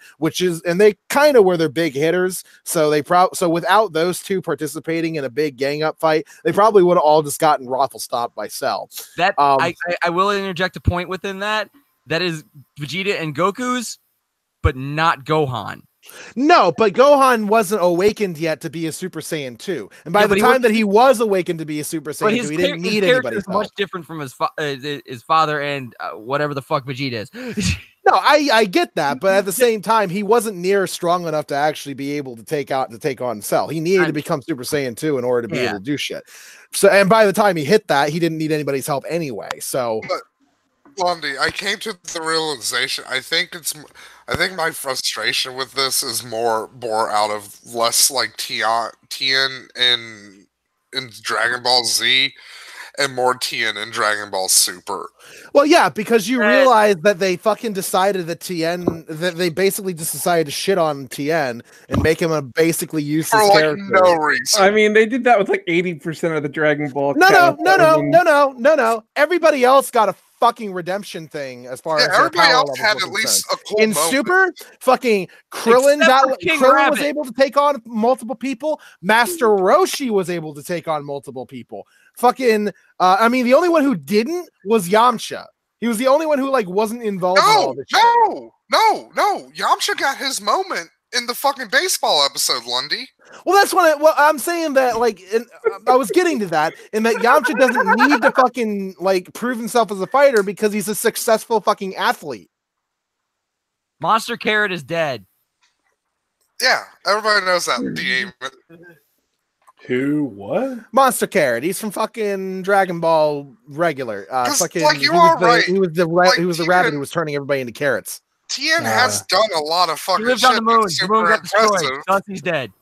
Like, so I was reading the new My Hero Academia. It's why I fucking contend like Tien is the strongest fucking human over Krillin, because like Krillin has had bullshit fucking power ups. Like Tien I remember the bit in Cell Saga where Tien actually managed to pretty much lock Cell in place for like a good 3-4 minutes just by repeatedly spamming. That was Cell 2. Yeah, that was second form Cell with the Kikoho. That was all of Tien's power. He's gained himself. Yeah, fucking Krillin has had his quote unquote potential unlocked, and so he's allowed to just be strong now, which is fucking bullshit. Especially since he like slacks off all the time. Now, granted, he slacks off so that he can raise a family. So there's a point to it. He's not really slacking off. He's a police officer. He does important work. Yeah, but that's not training like what Tien does. You think fucking okay. Yeah, he's a cop now. Did nobody else here watch fucking Super? Like, yeah, Krillin's a cop now. Did they know he can fly around and like lift cars and shit? Yeah, but he still rides around on a motorcycle because it's fun. So does he go around killing black people with Destructo discs? Is that his thing? We only see him stop a couple criminals. All I see is him just like Destructo disking a car in half. Here's the thing, Lundy, and this goes into like some of the reasons I hate Batman. Like, why doesn't Batman like give like Batman armor to the Gotham City PD and shit? Do you think why doesn't Krillin teach the police force fucking solar flare? Matt, in your words, to be fair, have you seen the Gotham City Police Department? I know. There's actual like 75% of the Gotham City PD are like crooked. Yeah, I know they're criminals. They would end up basically militarizing all of Gotham. Just I don't want to get in favor of the criminals. I don't want to get into the Batman stuff because there's other like things with my argument with Batman, like where Bruce Wayne could be doing a lot fucking more to help out Gotham than just putting on fucking bat-shaped pajamas. It's all meaningless philanthropy, Matt. Like, I mean, it doesn't. Until he actually changes the system, the problems are going to persist. Yeah, exactly. I don't want to get into all that. But, like, are we talking about Bruce Wayne still, or are we talking about current events? To be fair, we don't know. We don't know like the corruption of like the fucking West City police force and stuff. So I'm just assuming that like most of them are like decent officers and fucking shit, because like we haven't been shown anything to the contrary, right? So yeah, why doesn't Krillin teach him fucking solar flare?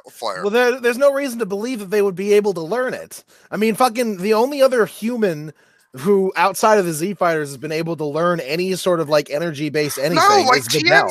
Tien's fucking disciples like know like fucking shit. What do they know? Because we didn't really get a good idea of what all they actually have learned. And besides, there's good reason to believe that Tien's disciples are all people who have like trained for a very long time under him. I'm just saying, like, solar flare isn't that energy intensive and stuff. Like, it doesn't need to. It has nothing to do with energy intensive, Matt. Most humans don't have the capability. And plus, like, the police are already. Like, police already get training in like unarmed combat and stuff. Like just basic bump them up a bit and have, CQC. like, There's a difference between that. Like I'm Matt, just saying, Hercules, there's like a Hercules the best perfect- martial artist on the fucking planet, and he can't fucking use chi. Lundy, there's a reason he doesn't use chi. Because Toriyama has said this, the reason he doesn't use chi is because his master was killed by fucking mercenary Tao with a Dodon ray, and he's like, fuck this energy shit. He's basically fucking Rock Lee in Dragon Ball. But not near as strong. But regardless of that, Matt, he still can't use it. Like Toriyama has said, like, if Toriyama. Toriyama changes his fucking mind about everything every fucking 5 minutes. I don't give a shit what he says. Has said that if Mr. Satan has enough martial arts training and knowledge, like if he applied himself, he could learn to fly and do all of this fucking shit. I don't give a shit about what Toriyama has to fucking say because he changes his mind about everything. All right. So the word of God is irrelevant as far as Dragon Ball is concerned. I mean, it kind of is. He canonized Bardock son of Goku and then uncanonized it with the Broly movie. We've said this numerous times on here, on here and a lot of places. Akira Toriyama is basically me if I wrote a manga. I mean, yeah. Like, so I'm not joking. If I wrote and drew a manga, I would totally do shit like, I'm tired of character's hair black. I'm gonna give him a transformation where his hair turns white. I mean, wasn't there the whole thing in One Piece where like the whole Foxy arc turned out to be canon because characters reference it in like later arcs of the actual manga? Also, Lundy, you're upset about this and not Turbo being fucking canon now, definitively? I'm fine with Turbo being canon. I like that Turbo's canon. Also, you kept calling him Turbo, and now I'm calling him Turbo. His name is Turbo. Who cares what his fucking name is? Also, I'm fine with him being canon, Matt. Vegeta needs a little brother. So wait, Vegeta he's never showing up again, ever. You have no idea whether or not he's going to show up again, Matt. Fuck you. Also, can we agree on something, Lundy? I know we'll both agree on this. Probably not, just out of spite. No, I think definitively this is something we both will agree on because of how well Dragon Ball Super Broly is done. The next movie is going to be cooler. Like, cooler as in emotional cooler, or is going to involve cooler? No, it's going to involve cooler. I can see that. I could see that. I could see Frieza bringing back his brother and saying, okay, so I learned how to do this golden thing. You're going to learn how to do it too. I can see that, but at the same time, actually, no, that wouldn't be how it works because that would be Frieza bringing back his brother who was already stronger than him and then teaching him how to do the same shit as he does. Well, remember, it wouldn't be the same cooler. It'd be a brand new cooler with a brand new origin and stuff. Would it be a Yeti cooler? Because here's the reason why I think the next movie is because I feel like Frieza wouldn't want somebody who's on his level that's a part of his family around. Otherwise, wouldn't it be brought back his dad by now? Well, here's what I'm thinking, right?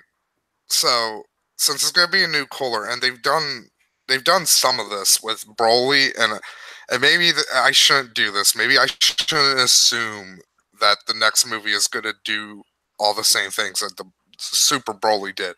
But one of the things that really shocked me with Broly was like the fact that they actually fleshed out the backstory on this shit.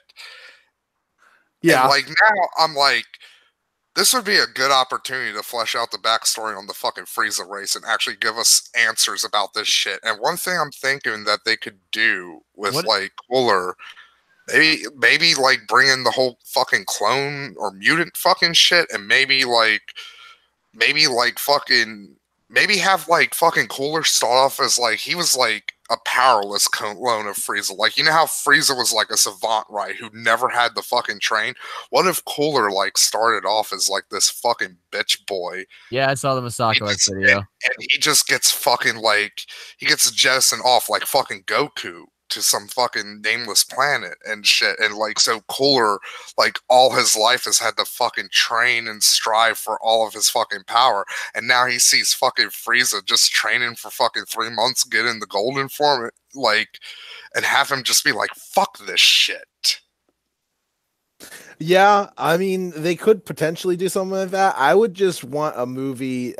Well, not even a movie. Like when Super continues, I wanted to explore more of like people in the Frieza Force. My favorite parts of the Broly movie were when they were kind of just in the Frieza Force and just like what it's like to be a member and shit. I kind of like that.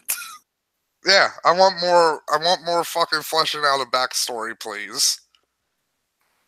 Like he's got multiple universes to go with. I want to learn more about Hit's planet that we saw him on, the fucking like city planet thing. I want to learn more about that shit. I want to learn more about we've never learned anything else about. Yeah, I want to learn more about that. I want to learn. There's an entire multiverse to explore. We don't know shit about shit. We can fucking do so much. Like, I know that that's not something that Dragon Ball fans in general like really want. They just want like badass characters to fight and shit. But like, I don't know. There's so much potential. You get that with the multiverse. Like, just go to different places and fight different badass fucking people. But like explore their universes first. That's why everyone liked Dragon Ball in the first place. You know what I really want? You know what I really want in fucking Dragon Ball Super in a movie or a fucking continuation? I want the demon world to actually be fucking involved in something canon for once. Oh, that would be fucking cool. Actually have like demons. Because they've been like flip-flopping all over the fucking place as to whether or not like demons are an actual thing. And then he's a Namekian. Yeah, but like Dabura is still the demon king.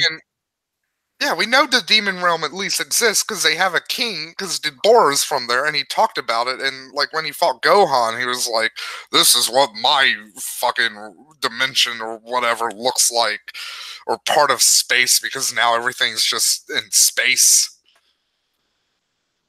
Yeah, I want to learn more about the demon world or plane or whatever it is. I want to figure out what the fuck maybe it's just another planet.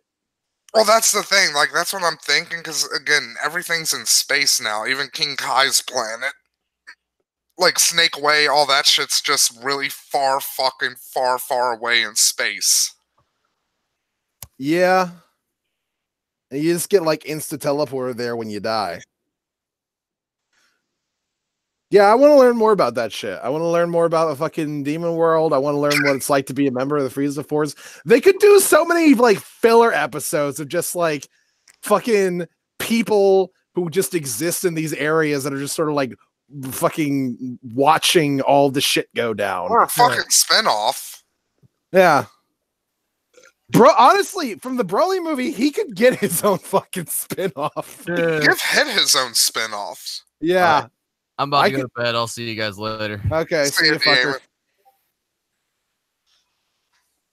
Yeah, I would fucking watch a Hit spinoff. I would watch a Broly spinoff. I just love that he has the little fucking green girlfriend now. Like, it's so fucking cute. I can't even fucking handle it. You know, he's gonna be a better partner than Goku too. Yeah, because he actually like appreciates the people around him. Everybody is just so much better socially than Goku. I think I never want to ascribe a purpose to Akira Toriyama, but at this point, it feels like it's a running joke. Like he's deliberately doing it. Like he's just like, yeah, Goku's like a fucking social retard. Even by Saiyan standards. Yeah. Yeah, like, look at fucking Bardock now. It's canon that he gave a shit about his wife instead of her just being some fucking, like, test tube or, meat maker / baby maker. Yeah. I love the idea that like as soon as like a Saiyan woman gets pregnant, they just like take the fucking embryo out of them and then put them in a fucking tube to like grow them because they're like, no, because if you're fucking pregnant and if you're walking around pregnant, you can't fight, and that's bullshit. We can't have that. Like I like that. I always like the Gazorp idea of like, nah, like the Saiyan dudes just they fuck a pod or something. Like the women get their like uteruses like taken out, and then they put them in like a robot pod, and then the Saiyan dudes just come over and pump into it every so often. That's like taking the fucking female circumcision to a whole new fucking level. Yeah. God, that Broly movie was so fucking awesome, though, man. Like every really single bit of it was fucking great. I had low expectations for it going in. It blew them the fuck away. I mean, it actually, like, the weirdest thing is it actually had stakes because, like, Team 4-Star pointed out, you're not rooting for Goku, you're rooting for Broly. Yeah, because like Goku's not the main character in that movie. Broly is. And there was a very real chance that Broly was going to be dead at the end of this fucking movie.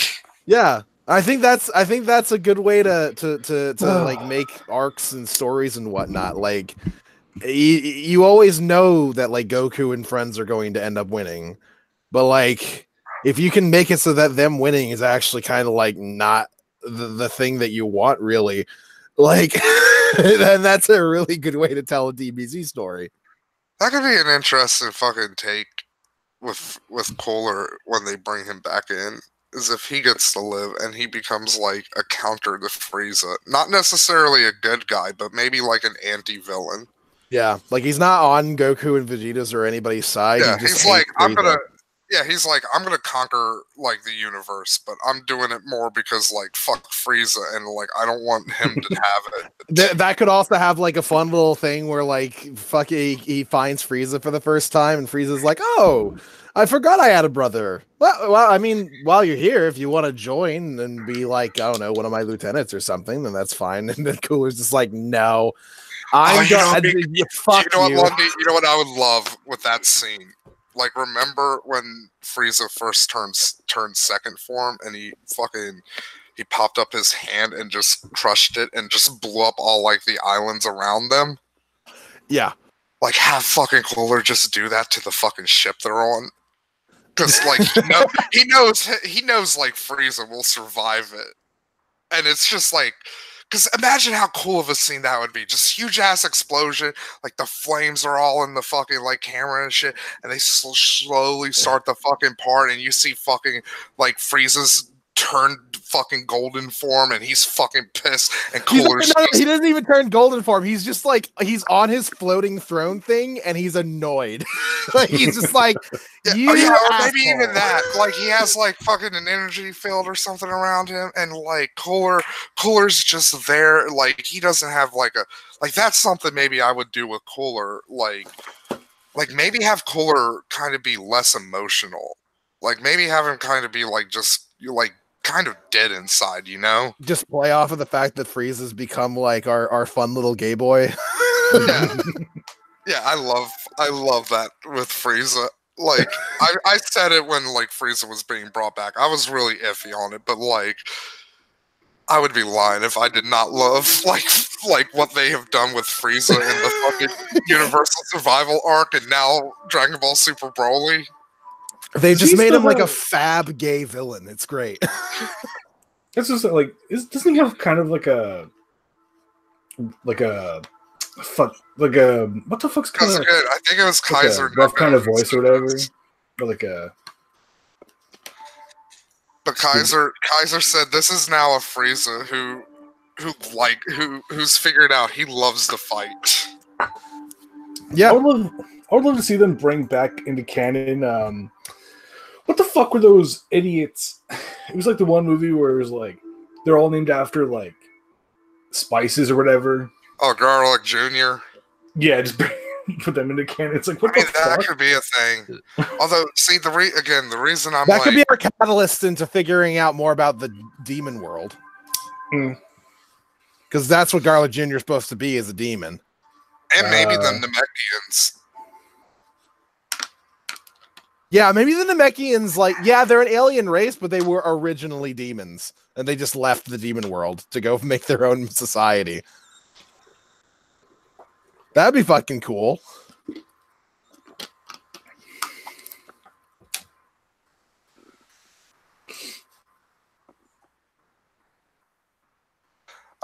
Super Broly has a lot of different. He's different.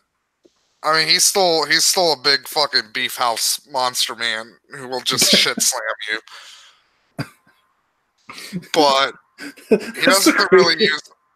He doesn't really use a lot of the same moves that like normal original Broly did. Like he has some of them because Yeah, there were some callbacks with the whole like running Goku's head in the fucking ice wall and just running with him in the ice wall. Yeah, that was fucking great. Also, Matt, that fucking first person perspective. Yeah. Did that not just make you go, whoa? Yeah. It really was like, wait, what's happening? It literally took me like 10 seconds to realize like, oh, this is a first person shot. From Broly's perspective. That was the moment where it clicked, where it's like, oh, Broly's the hero of the movie. Yeah.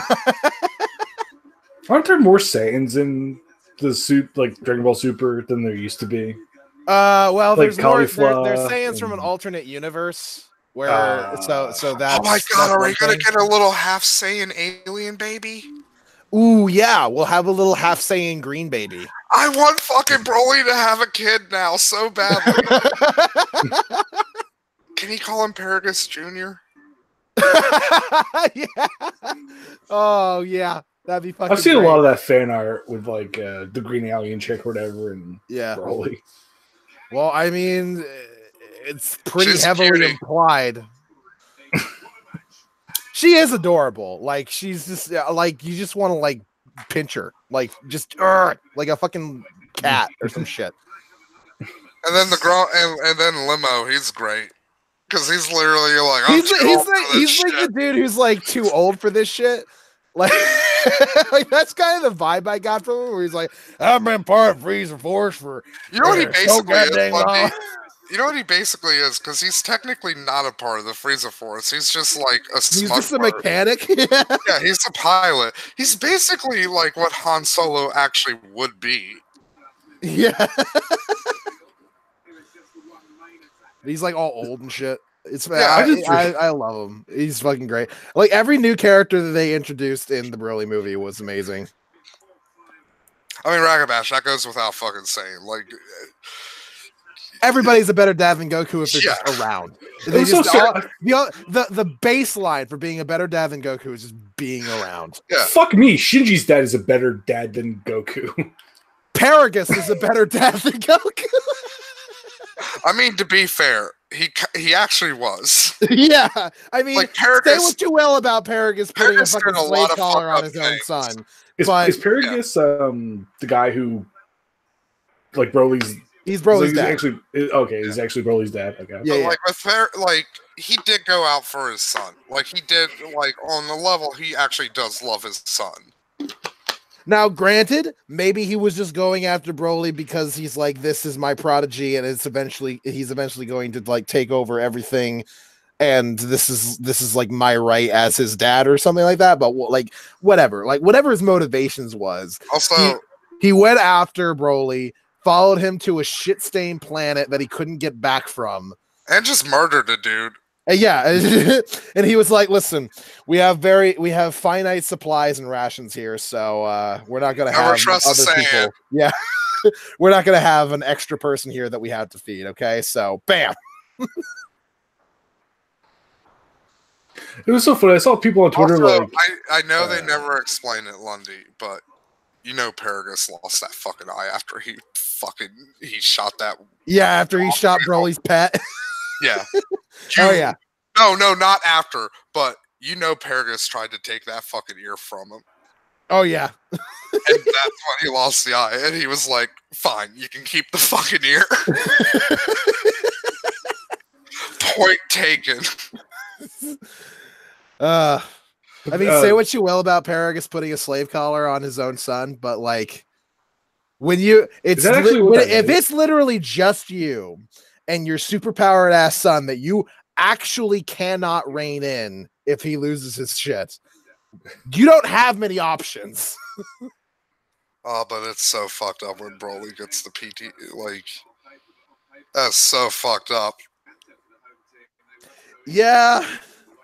You really do feel for Broly in that movie. I hope Broly has twins. That'd be nice. Also, Broly's so fucking like handsome and shit in that fucking movie too. Like, he's like Chris Hemsworth handsome. Yeah, it's like not even right. Because like fuck original Broly, he was an ugly motherfucker, but like this Broly is like, I get it, Chili. Yeah. Base form like original Broly, he just looked fucking weird. Like he had a whiny ass face on because him. of the mullet. He looks like every lanky ass fucking hick I ever went to high school with. Yeah, he's got that weird fucking face where it always looks like he's about ready to cry. Like he just looks kind of got weird. like the android. Was it 13? Was the hick? Was he the hick android? Yeah. Yeah, he's kind of got like the 13 where like he's got the weird long face. Yeah, and I guess 16 too, but it works with 16. Yeah, because 16's a giant. Is 16 the guy in the green armor? It's been such a long time since I've like fucking even really thought about Dragon Ball Z, so it's like all this shit is like boop. But yeah, like new Broly's design is so much better. Going back to Dragon Bash's point about Goku throwing his 12-year-old son at Cell. I saw stuff on Twitter of people like Goku's like not as bad a dad as people think because like he respected Gohan's like not wanting to fight and shit, but it's like it kind of is true to an extent. Like they're also, I hate to admit it, but like sometimes, to be fair, like Chi-Chi's no prize either, but like Chi-Chi's like she's abusive as fuck. Yeah, she's she's literally like you have to like she's a tiger parent basically. It's like you need to do good in school. Fuck you. Fuck your dreams. Fuck your wishes. Because I know, but that's just Toriyama not knowing how to write a woman. Because I know there's the whole. That's just Toriyama being like, I'm a virgin. I know there's the whole I have no idea how women are supposed to work. Yeah, he's got 2 kids. Oh, is he? Okay. Yeah. I don't buy that he had sex with those kids. I hope he didn't have sex with those kids. I said 4, but it came out sounding like with. I don't buy that he has sex for those kids. I think I feel like those are things that they generated from mitosis is what happened. I'm just saying, fuck pod. Yeah, they generated from mitosis. I just can't believe it because, I mean, he even said himself in an interview where people were like, "So why are Bulma and Chi-Chi just like such like terrible people?" Lundy, I will say this, he's like, "I don't know." He's like, "Well, I don't know how to write women. I don't have that much experience with them, so I don't know what they're doing." If I remember right, Lundy, I think he is divorced. That wouldn't surprise me. So, wasn't his original idea when he decided to start fleshing out the Saiyan race and all the women basically worked at a fucking meat factory? And they just like they literally just cooked their entire life. You know, it'd be great because of Raditz, right? I mean, not because of Broly, right? What if they finally bring back like Raditz and fucking Nappa? What if Goku just one day is like, let's just switch back all the Saiyans. Like, fuck it.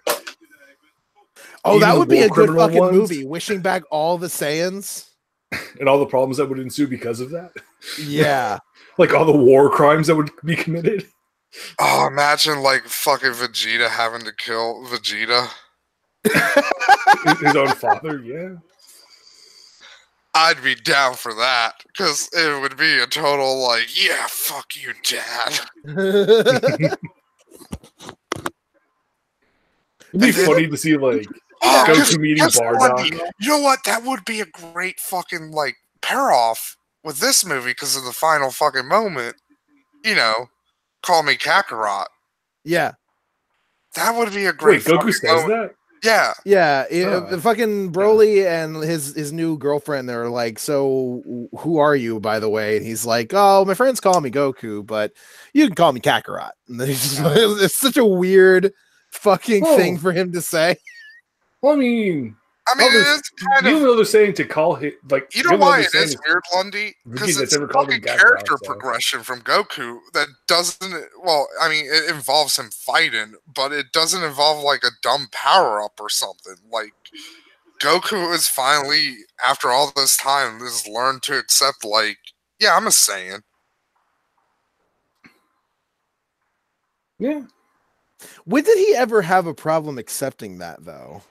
I mean, here's the thing. He's never had, like, a problem internalizing it. But, like, in terms of, like, stating it, like, out loud to somebody else, he's never done that before. And it's like... Like, did he ever show any hatred towards Frieza for basically exterminating his people? Like, not really, no. Like, Vegeta does. Yeah.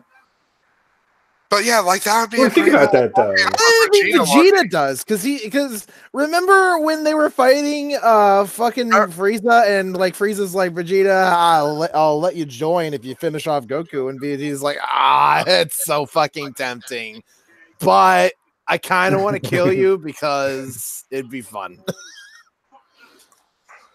Well, he does talk about destroying the planet he was destined to rule. I would love to see like a movie where Bardock, like, you know, Goku wishes back his dad, and just like for like a day or whatever, and just has like a chat with his dad. Because like, the new Dragon Balls don't have a time limit on how long somebody has to be dead for, so they could just wish back fucking Planet Vegeta and shit.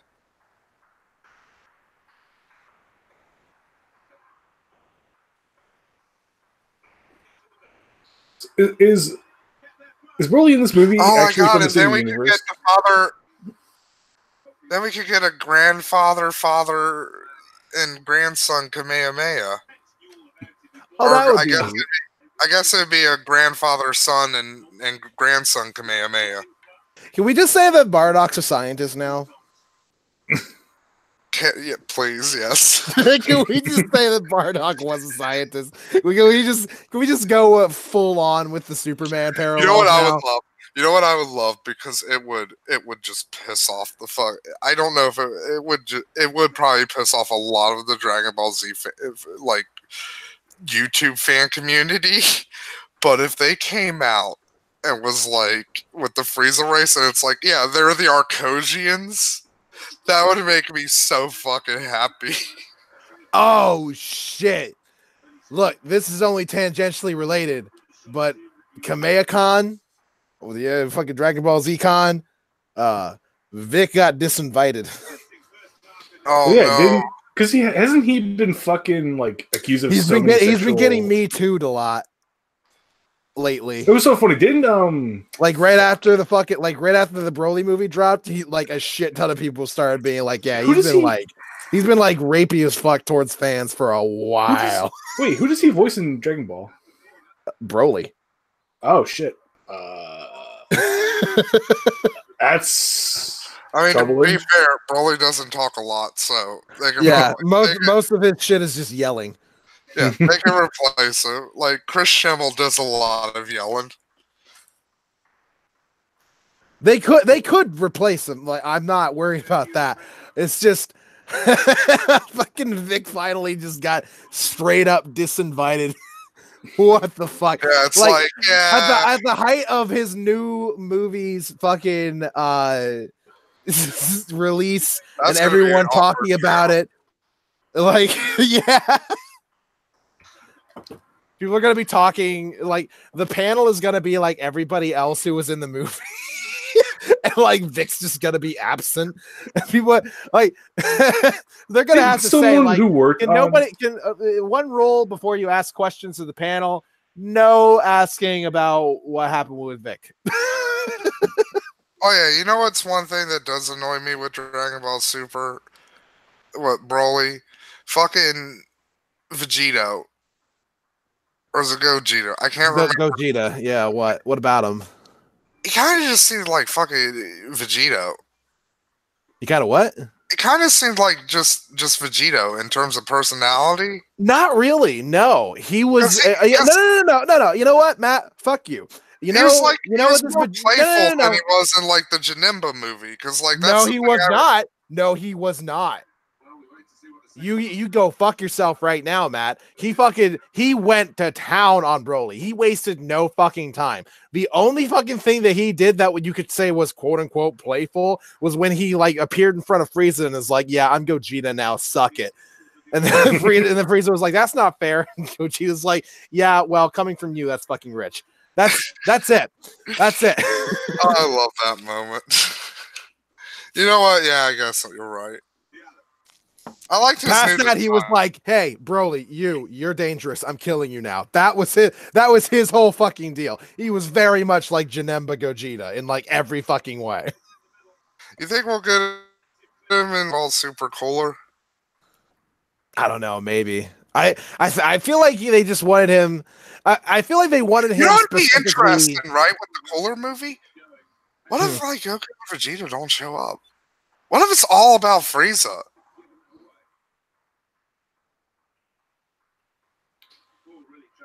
I would totally watch that movie. An entire movie about Frieza. Yeah, like maybe you could have like Goku. Maybe there's like a fucking like fun. To be fair, they probably couldn't do that because you kind of already had that movie with Resurrection F.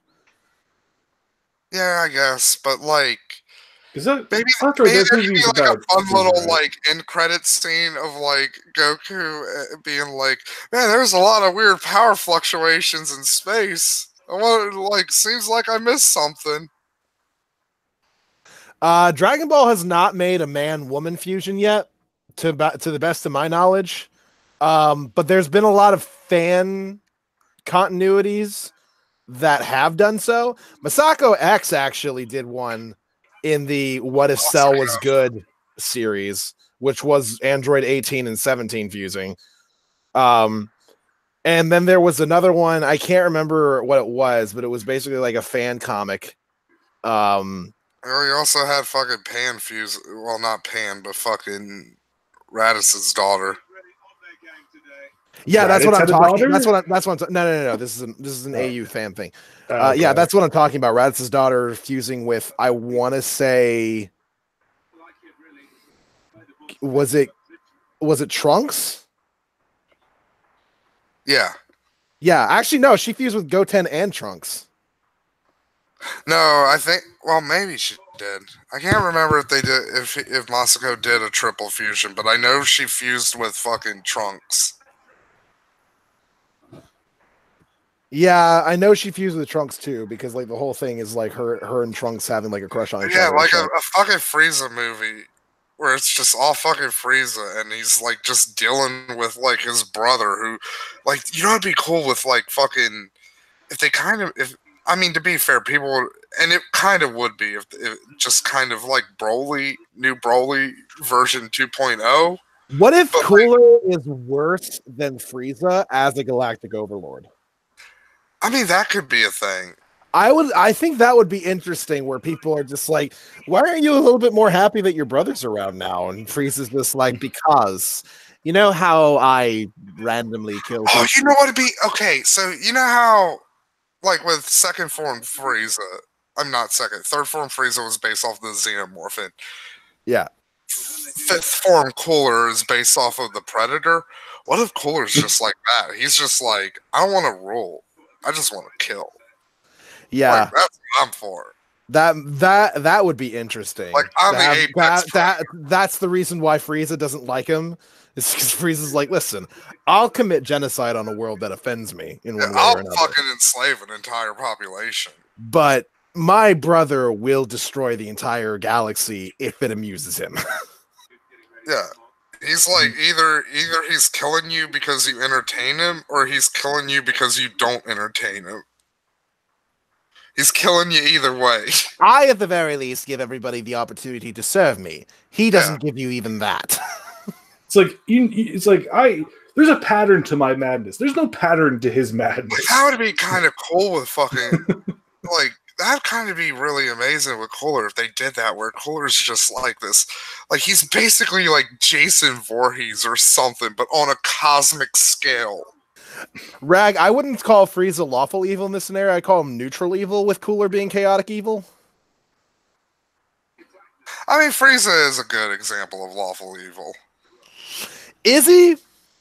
Yeah, he's got like his own order and shit. Like, well, yeah, he's got his own order, but like lawful evil people work within the system to get what they want. But like he's like.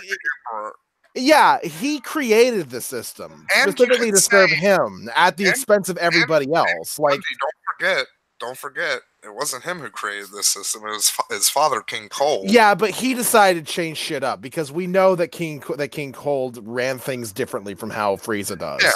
We know that Frieza is way more despotic than Cold. And like, I don't think you'll disagree with this, but like, an evil emperor is totally lawful evil. Like in D&D, that's how that usually not necessarily. works. It depends on the personality. I mean, yeah, not necessarily. Like sometimes you'll do like a Nero who would be like neutral evil, or Caligula who would probably be chaotic evil, and then chaotic neutral, and then chaotic. I'm saying he would be neutral evil because I can totally see him just like especially now because his whole thing is just like he's just really interested in fighting. I think.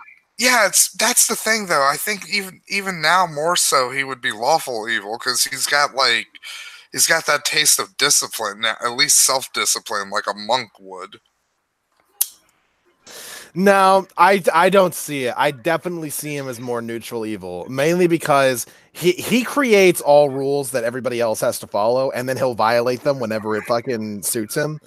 Like he doesn't.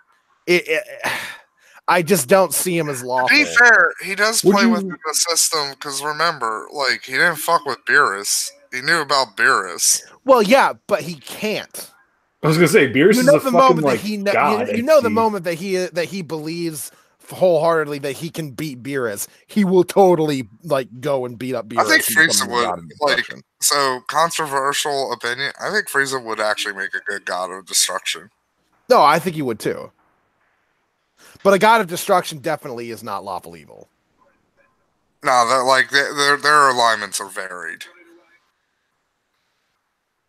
I know there's the whole like that's a big problem with using D&D alignments with fucking path. That's the problem with using D&D alignments in general because they're usually very restrictive. Yeah, because like in Dragon Ball, at least the gods of destruction have a very lawful. Like their role is very kind of lawful. Like they're basically the custodians of a universe. Like they have rules and set, but like at the same time they're given like huge amounts of leeway in order to gain that. Speaking of D&D shit, just gonna throw this out there. In the next 2 or 3 weeks or so, at least that's what I've been told, I'm going to be starting a D&D campaign with several streamers, Mr. Mutant, Trihex, Hassan, and a dude named Harkdan, who's the only one I don't know. Nice. And Harkdan, apparently, I know him. He's a mod in the Destiny Discord. Apparently, also, Hassan I've been telling people this. I've been telling everybody in the Destiny Discord who plays D&D this, and like most of them are like, "Can you ask him? Can you ask him to fucking have like Moonen's character die immediately? can you have him take the dive on go off Mooten's character and make him make another one?" I'm fucking speaking of this, I'm fucking mad. My goddamn Call of Cthulhu group fell apart. Fucking mad. Yeah, that happens a lot with online games, unfortunately. That's one of the trade-offs. Like when you go online, you're able to find a group to do basically anything really easily. But whether or not that group stays together or whether or not that group's actually good is kind of a crapshoot. Yeah. Also, Mr. Mutant wants to try and get Destiny to join that game as well. And it's Lundy. I just realized something. I'm sorry to interrupt the D&D stuff, but like with this could be like the Cooler movie, and Cooler being this just murderous fucking force of destruction across the universe. It could explain one of the most annoying fucking things from the Universal Survival arc, that like fucking apparently in Universe 7 there's like 27 fucking planets. What? That have civilizations on them. The Cooler's been going around killing basically everything. Yeah. Yeah, that would be fun. Because it's like, that'd be a good explanation. And then you could use the Super Dragon Balls to wish back all those planets, or have Xeno fucking like hibbity bobbity them back, or whatever you want to fucking do. But like, and then that would open up Universe 7 to have more interest and fucking shit in it, you know? Yeah, but then that would bring up the problem of like, okay, so like, yeah, if any of them were to have any like, because you got to have a strong ass fighter in order for your planet to be relevant in Dragon Ball. That's just how it works. So you'd have to like wait some time for like one of those planets, or like any of them to like raise some sort of like fighter to be super strong, capable of staving off like if Cooler comes back and does it again. You know, I think this goes into like a big thing, like with, I want there to be I want them to get past fucking Dragon Ball, and I want shit to progress, because it's like, you know what, it'd be fucking cool. Like, what if somebody's like, you know what, we need to set up like our own fucking force, the counter the Frieza force. That would be fucking cool. Have a whole show just based on like fucking fighting back against the Frieza force. Maybe Gohan. Maybe it's Goten and Trunks. They could still be kids and pull that off. You know what I really want them to do, and I think Heroes did this the first time, which I really loved. Is like, since Trunks uses the sword, right? You know what'd be really cool? Goten uses the power pole. Yeah. I would like Goten to use. And they have like a whole double team like fighting style based off of like Goten uses the pole and Trunks uses the sword. So like Goten's more about like distance and Trunks is more about aggressive in your face fucking shit. Yeah.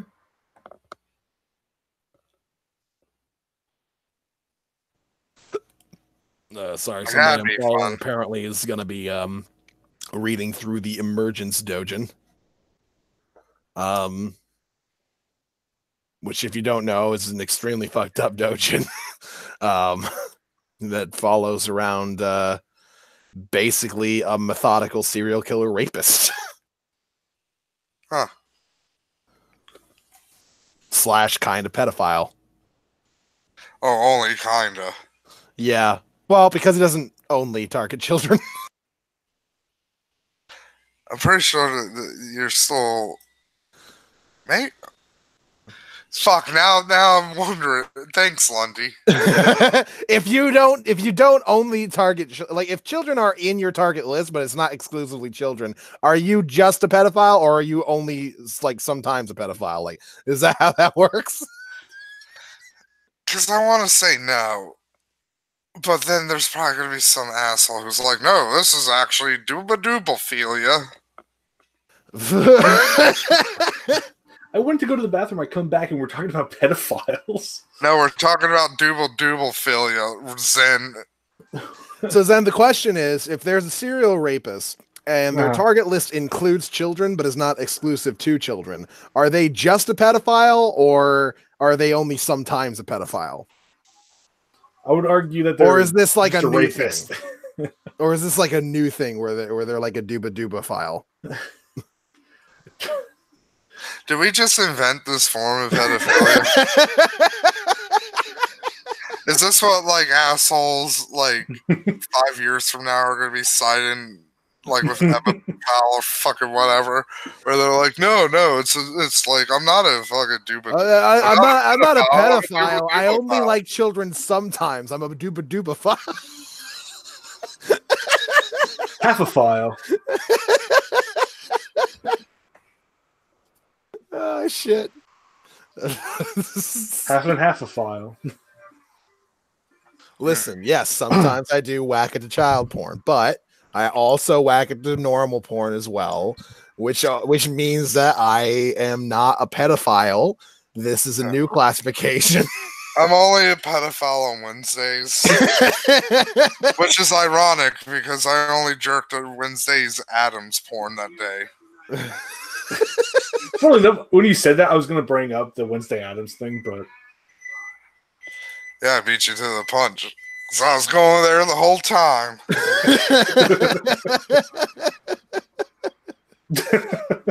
Yeah. Now Ragabash wants somebody to isolate the clip of me saying that I'm sometimes masturbate to child porn. Oh, good. I only masturbate to child pornography on the third Wednesday of every August. Which really means that I'm basically not even kind of pedophile-ish because it's just one day a year. I'm only a pedophile on leap years on January. I'm only a pedophile like once every 4 years. So really, you can't even say that I'm a pedophile. Yeah. Did I really rape those children on a day that didn't exist? You can have an anniversary of it if it doesn't exist. This is like the worst. This is like the ultimate evolution of the whole like, oh, if you're born on a leap year, you don't have. You're only like 4 years old. Never heard that one. You've never heard that fucking dumb shit of like, oh, if you're born on February 29th, like you don't have any birthdays any of the other years because that's how that fucking works. So like when you're 4, you're actually only like 1 full year old. Yeah.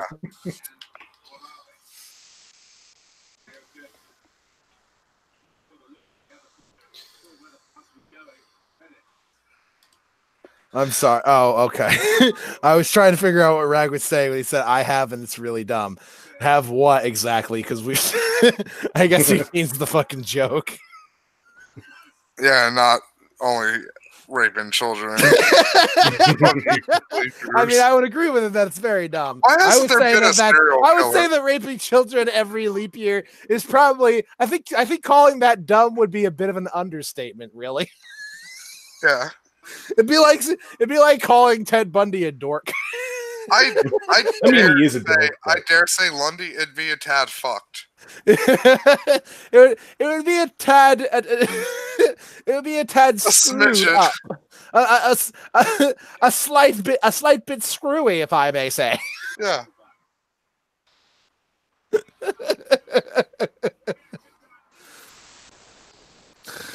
Oh, what the fuck?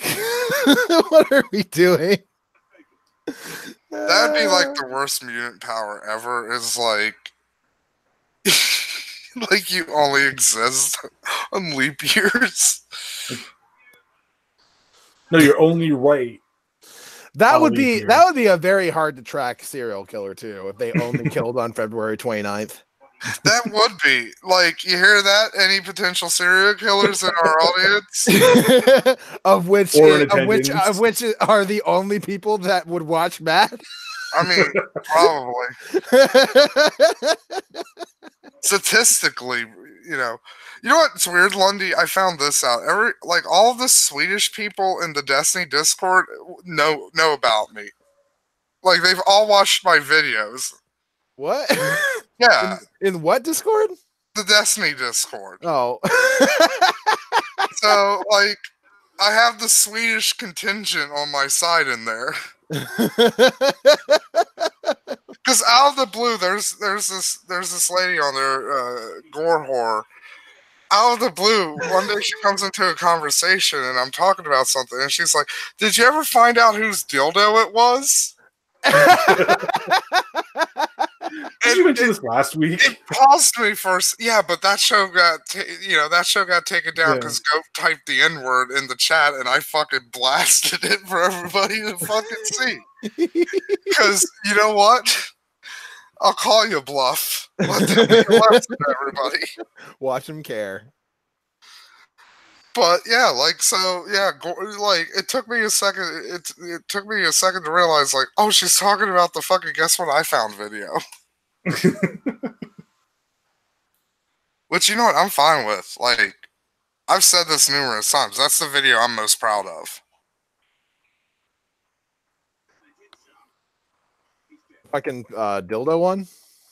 Yeah. Oh, fair enough. Or wait, which dildo one? Is it just you finding the dildo, or yeah, is it me finding the dildo? It's okay, because I remember when you drew Brett Keen's face on the dildo.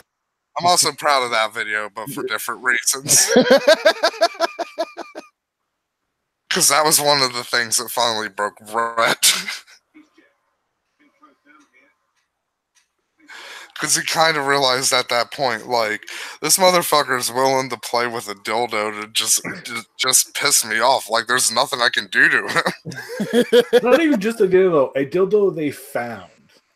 A dildo that belonged to my aunt. Yeah, a dildo that belongs to his aunt. He's just willing to fuck around with it. Fucking... You know, since it was a double-headed dildo, you should have drawn either fucking Amendum's face on the other side, or fucking Happy Cabby. Did you end up washing off Brett's face before like putting it back or something, or did you? No, it just got thrown away. Wait, what? It got thrown away sometime. I don't know. Okay, I kept it in my room for the longest time. I didn't know what to do with it because I was like, if I just hide this, people are going to think. And if I just leave it out, people are going to think. So I just ended up leaving it out.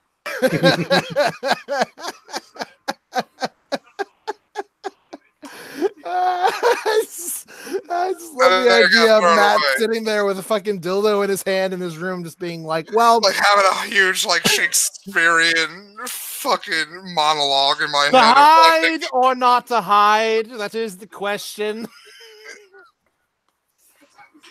The dildo or dildon't? Because it's like, look, if I just stick this, so I ended up just setting it near all my pot stuff. For if I should hide it underneath the bed, those who find it will believe I swallow the head. And for should I leave it out, people will believe that I tear myself out. Can't win in that situation, so I was just like, you know what? I'm not gonna hide it. I'm not that kind of guy. Oh shit! Fucking, you just go. Matt was born in the 70s and then the 80s. He's just got all the fucking like porn magazines. Just scared about it. He's like, I don't hide it. It's not me. It's not who I am. Yeah. By the way, did you know shoes are feet prison? Now pass that ditchweed over here. Now, is that weed found in a ditch, or is that just a title? I love this colored music. We can say that because it's the 70s. That's what the polite liberals say, and they're in this time. We don't use the N-word. Oh shit! I want to see sketches of Matt in different fucking timelines. No, just me in a 1920s jazz club being like, I love this Negro music. Yeah. We can say that. Because that's what us enlightened liberals call them at this point. That's literally, that would just be a Bill and Ted's video of just a movie fucking of Matt. Go back. I can say it now. That'd be the punchline in like every single fucking skit. It's fucking Matt just like saying the N-word in different ways and being like, "That's what we call them in this time period." Yeah.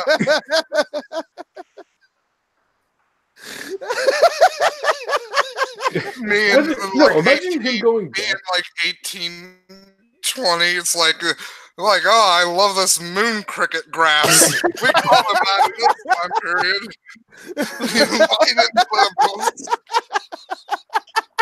No, I imagine Matt going back in time and going to Martin Luther King Jr. that he's like, "You're my favorite Yum Yum chocolate man," or something. That'd be a line, Malcolm X, all the way. Yeah.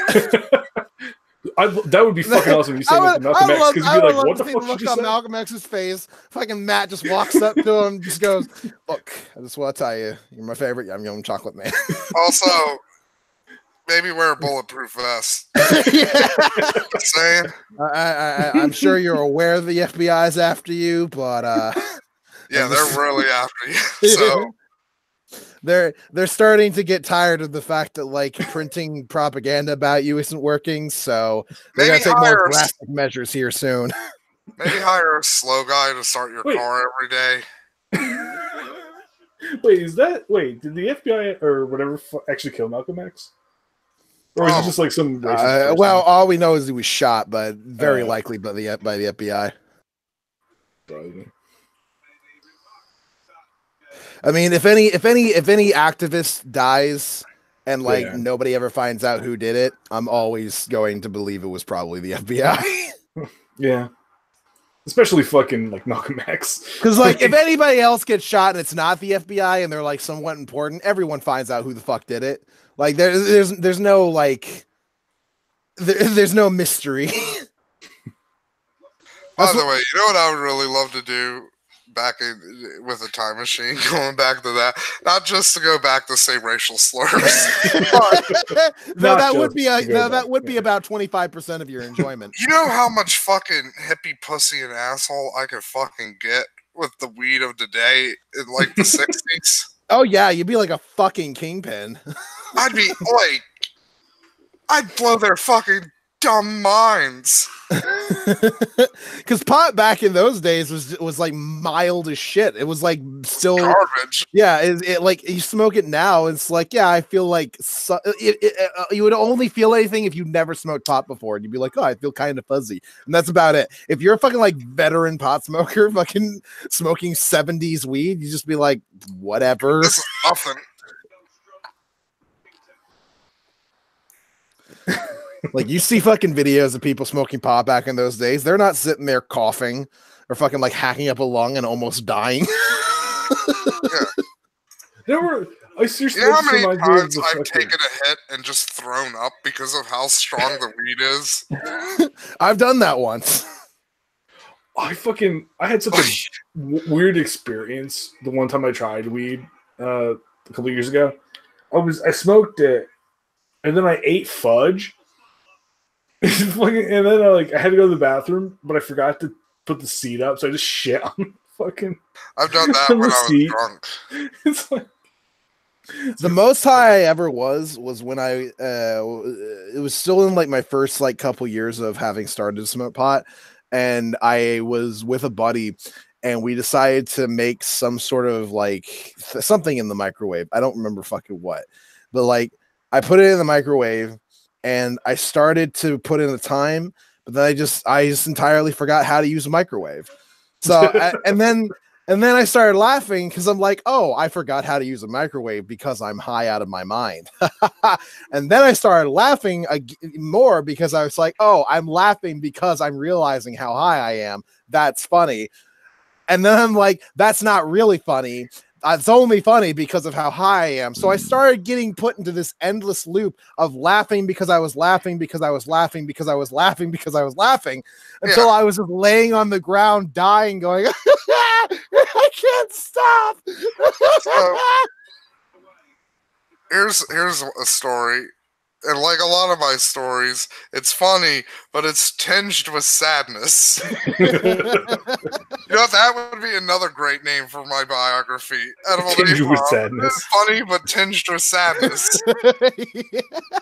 So, the boyfriend my aunt had before this one, like towards the end of their relationship, he was getting abusive physically with her. And at one time, me and my sister drove down to their house because we were worried about her, and we got so fucking high. We ended up like conjuring this scenario of like because we went to the door and we were knocking on the door and like nobody answered and shit. So we were like, what if he's fucking barricaded in there with a gun pointed at the door and just waiting for us to come in and just fucking bam, one in the chest. And we literally spent like 4 hours in the fucking driveway, like honking the horn and shit, trying to get her attention. And we were like, is she fucking dead? Did he kill her? Like, what's happening? And it turns out she like took some sleeping pills or something that night. And she did. Oh, shit. Yeah. I found out that like I'm the only person in my friend group that can smoke weed like alone too. Like everyone else, they just can't handle it. They just get too paranoid and they start freaking the fuck out. Oh yeah, another story, but more on lines of what you, Lundy, getting caught into a giggle loop. One time, me and my sister went to Walmart, and like we usually did back then, we got really high before we went shopping, which is probably a big no-no because dumb things like this happen. So we go into Walmart and there's a greeter who looked like she had like the body of Jabba the Hutt, but with like Kermit the Frog arms and legs. So like picture that in your head, but with like an awful like mentally handicapped lady haircut and a Walmart vest on. And she's like Walmart. Like that's how she sounded and shit. And I'm holding in laughter so fucking hard because I'm high and I'm like, oh god, that's fucking really funny. And my sister like leans over to me. She's like, they taught it to speak. And I just collapsed in the middle of Walmart laughing.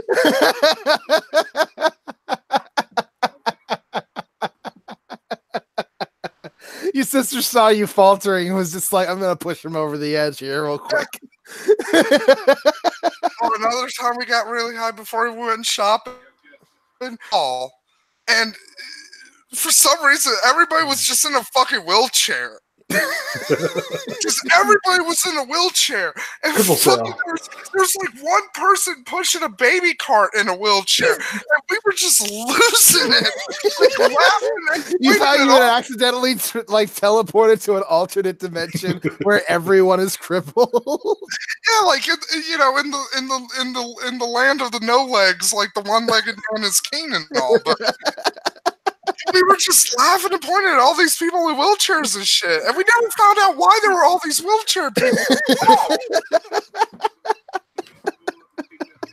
And it wasn't like all the same wheelchair either. It was like normal wheelchairs and those like weird tank ones and the like, automatics and yeah. It's just like, is this just cripple shopping day? What the fuck? Is it cripples get 50% off of everything? Like, what are we doing? Like their fucking legs? Paraplegics get 50% off. Like, hey, there's a big fucking shoe sale here. Paraplegics today. Shoe sale.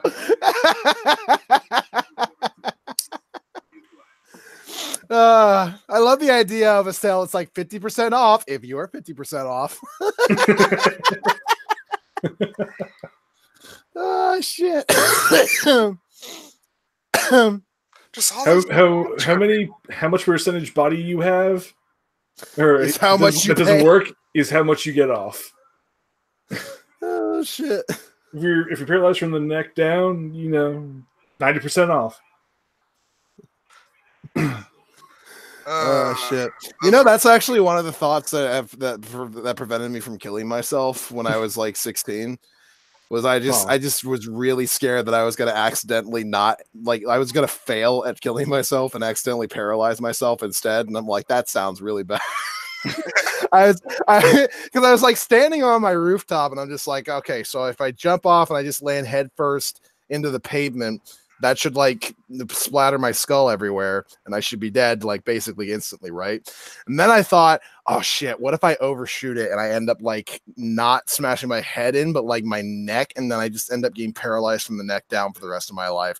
Oh fuck me, I don't want that to happen. That'll be way worse than anything. So I just didn't. I was just like, nah, this seems like a very inefficient way to do this.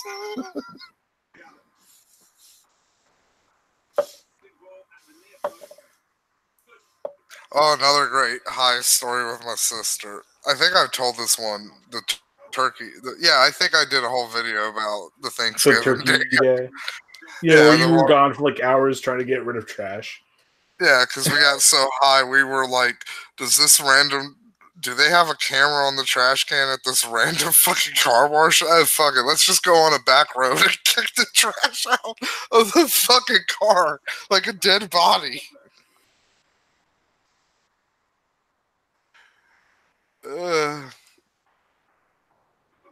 Oh shit. So somebody told me that something's happening with the governor of Virginia right now. Yeah, he did some fucked up shit when he was in med school. Not gonna defend it. Like, what did you molest somebody? Like what? He was either in blackface or in a Klan's robe in a picture. It's kind of a damned if you do, damned if you don't.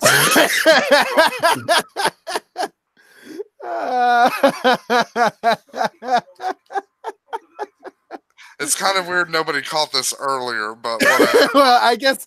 Well, okay, so sounds about right. I can see that. I can see people not catching it earlier because like it's just so normalized in Virginia that everyone's like, yeah, sure, everybody did that. I mean, I don't want, like I said, I don't want to like to be fair, but like, look, it was early 80s in Virginia. Like, Virginia, it was a very backwater fucking state for a long fucking time. Like, was? That's what I was gonna say. Like, Virginia's actually a blue state now, Pennsylvania. Hey, we've been a swing state for the past, like, decade and a half. Yeah, get with the fucking program. Be consistent. No. If you're a swing state, people pay attention to you. That's how it works. People pay attention to Virginia because the Republicans still have a dumb, like they have a dumb.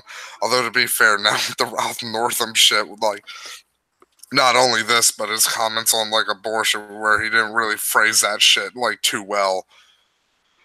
It's like, yeah, it's like, well, although to be fair, like that might ultimately help out the Democrats because it'll give the younger Democrats more fucking like power. My stepdad gave me a ride to the vape shop today, and I told him just like, so it's Black History Month, and he's like, yeah. And I guess that reminded him of a weird ass story. He's like, a few days ago, I was hanging out with a friend of mine, and he's black, and for some reason, I said, we were talking about something, and I said nigger rig, and I'm like, what? He goes, yeah. I don't know why I said it. The only other time I've ever said it was when I was in high school. I'm like, okay, let's go down the course of events here. I said, hey, it's Black History Month. And then you decide to say, yeah, a few days ago, I used the N-word around a black friend of mine. And he's like, well, I'm not happy that I said, I'm not proud of it. I'm like, yeah, it's just such a weird thing to be reminded of. He goes, well, I'm just saying because, you know, why would I say that when I've only ever said it like 20, 30 years ago? And I'm like, well, it's probably because we live in a very racist area where I can be sitting in an office and have like two coworkers talking about them damned N-words taking all the welfare. That's like you telling your dad. It's like you telling your dad, like, "Oh, hey, it's Women's Month this month," and it's like, I sexually assaulted a friend the other day. Yeah, right. Or I just shown out. I just pulled out my dick. I just pulled out my dick and rubbed it across their lips. I don't know why.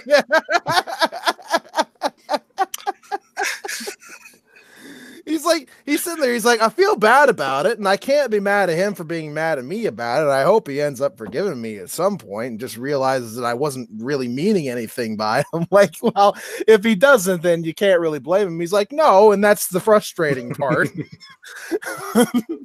He's like, I just don't know why I said it. I'm like, hey, look, this is how it works. I have not had a job in this entire state where I didn't have somebody working there who wasn't racist as fuck. Okay. So like you just sort of absorb that shit through osmosis sometimes. That's just how it works. That's why it occurred to you.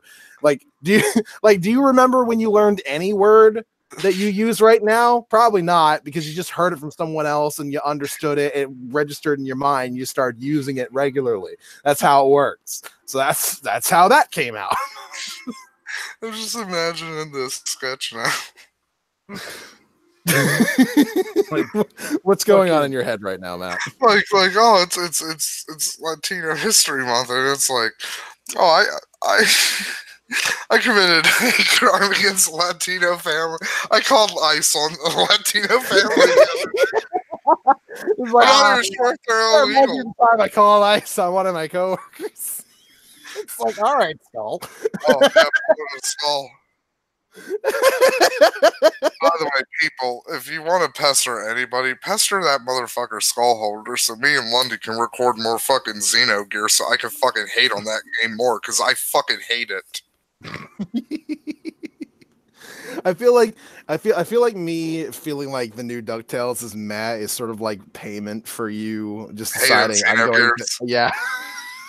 I mean, to be fair, Lundy, it did start off as like a joke of like, oh, I'm just gonna hate this for shits and giggles. But like, what that recorded session, you weren't there. Maybe it's because it was a really fucking boring part of the game that I completely forgot about. But I really started to fucking hate the game. I was like, you know what, Skull? I hate saying it, but now I'm starting to see what you're saying about this fucking game. Like, all the jokes are out the fucking window at this point. Like, this is legitimate fucking anger from me. Oh, shit. Because I remember when we got started, you would just be like, no, I don't care what they're saying. I'm not reading what they're saying. I have to read. This is bullshit. Yeah. Worst game. I'm willing to play that as a joke. Like, people might not remember it, but remember that one time I played Chrono Trigger. It was just like, oh, look at this fucking shit. They don't even have towns. You just intentionally decide to shit on Chrono Trigger. Yeah. Why did you decide? Was that an April Fool's thing, or? No, I just decided to do it one day, just for shits and giggles. Take one of your favorite RPGs of all time and just like play it and pretend you hate it for like a solid 20 minutes. Just be like, fuck this game. Kira Toriyama, like, he just draws the same character all over. This is just Goku, but with a sword. I mean,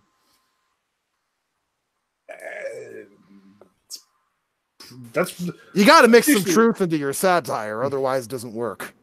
Fucking, I was playing Dragon Quest 11, and I literally was like, the protagonist is basically a non-purple haired Trunks. Pretty much every protagonist in Dragon Quest is just Trunks. I would say 8 is more Goten or Gohan. Yeah. And I guess 7's kind of more like Dragon Ball Goku. Yeah. I really love 7. I've like fucking Square Enix. You want to make a fucking remaster or re-release of fucking something? Like, please make fucking 7 again for the Switch, please. Or fuck. Like they already re-released 8 for fucking the. I know there's a DS re-release. Yeah, there's a DS re-release there's a DS re-release. But I don't have a fucking DS. I have not a DS. It was a 3DS. Yeah.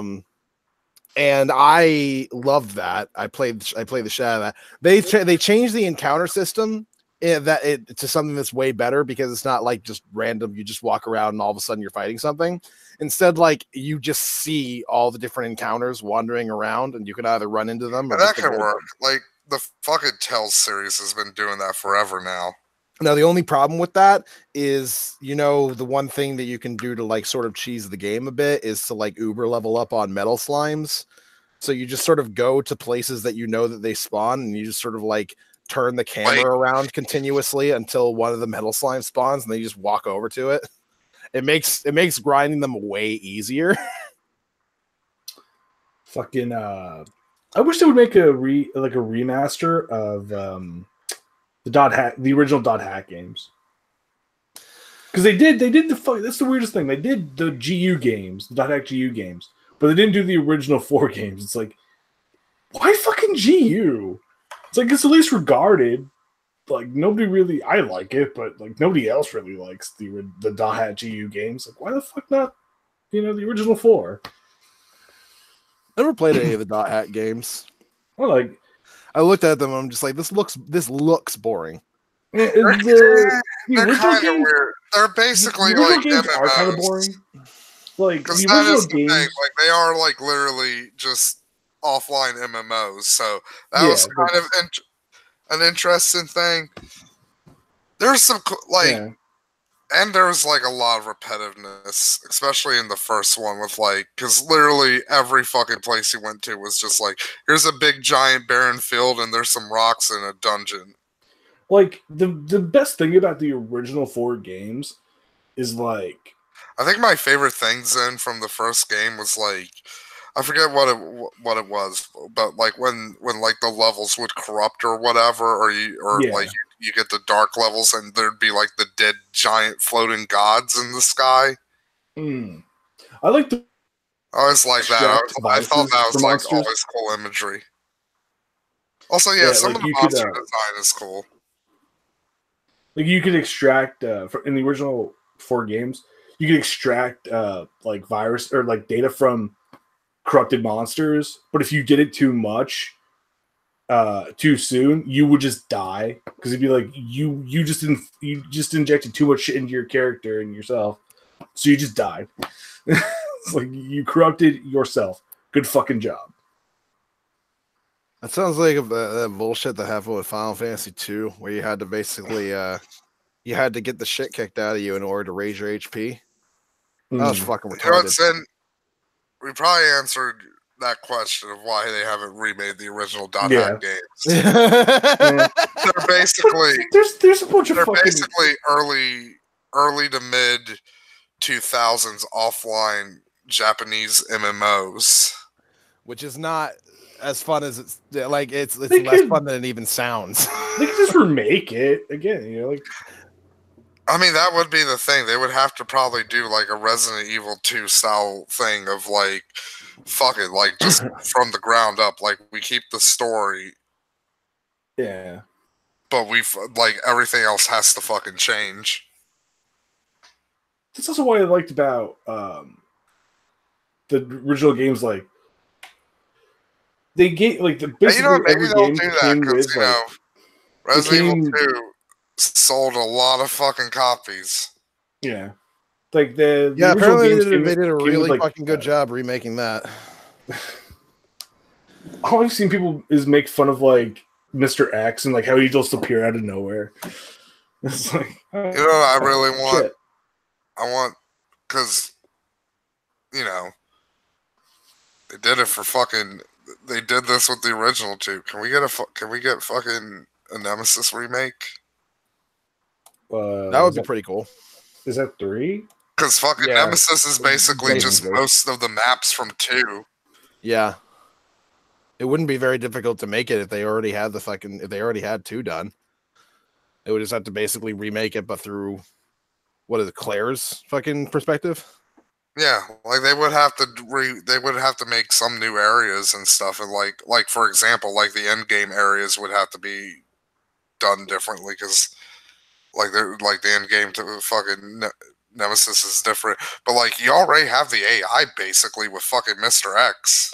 That's all Nemesis was in fucking Resident Evil. Nemesis was just a fucking souped up version of the AI used for Mr. X and 2. I kind of wish they would do like this kind of remake stuff with like Silent Hill, like. I don't know, because they could do more. They could do better horror things and maybe flesh out. Plus, imagine with like if you do like an Alien Isolation type thing, but with Nemesis. I fucking want to play Alien Isolation. I'm not. Where you're going through like the park level and stuff, and then all of a sudden you just hear stars, and like a fucking tree explodes behind you. It reminds me of that stupid fucking meme I saw that like I laughed at and I kind of got pissed at myself for laughing at, which was that it's one of those memes of like two arms like clenched to each other from different people, and one arm says astrology and the other one says nemesis, and then like them clenching their hands together was like judging people by stars. Yeah. It's so fucking dumb. But I laughed at it and I'm like, God damn it.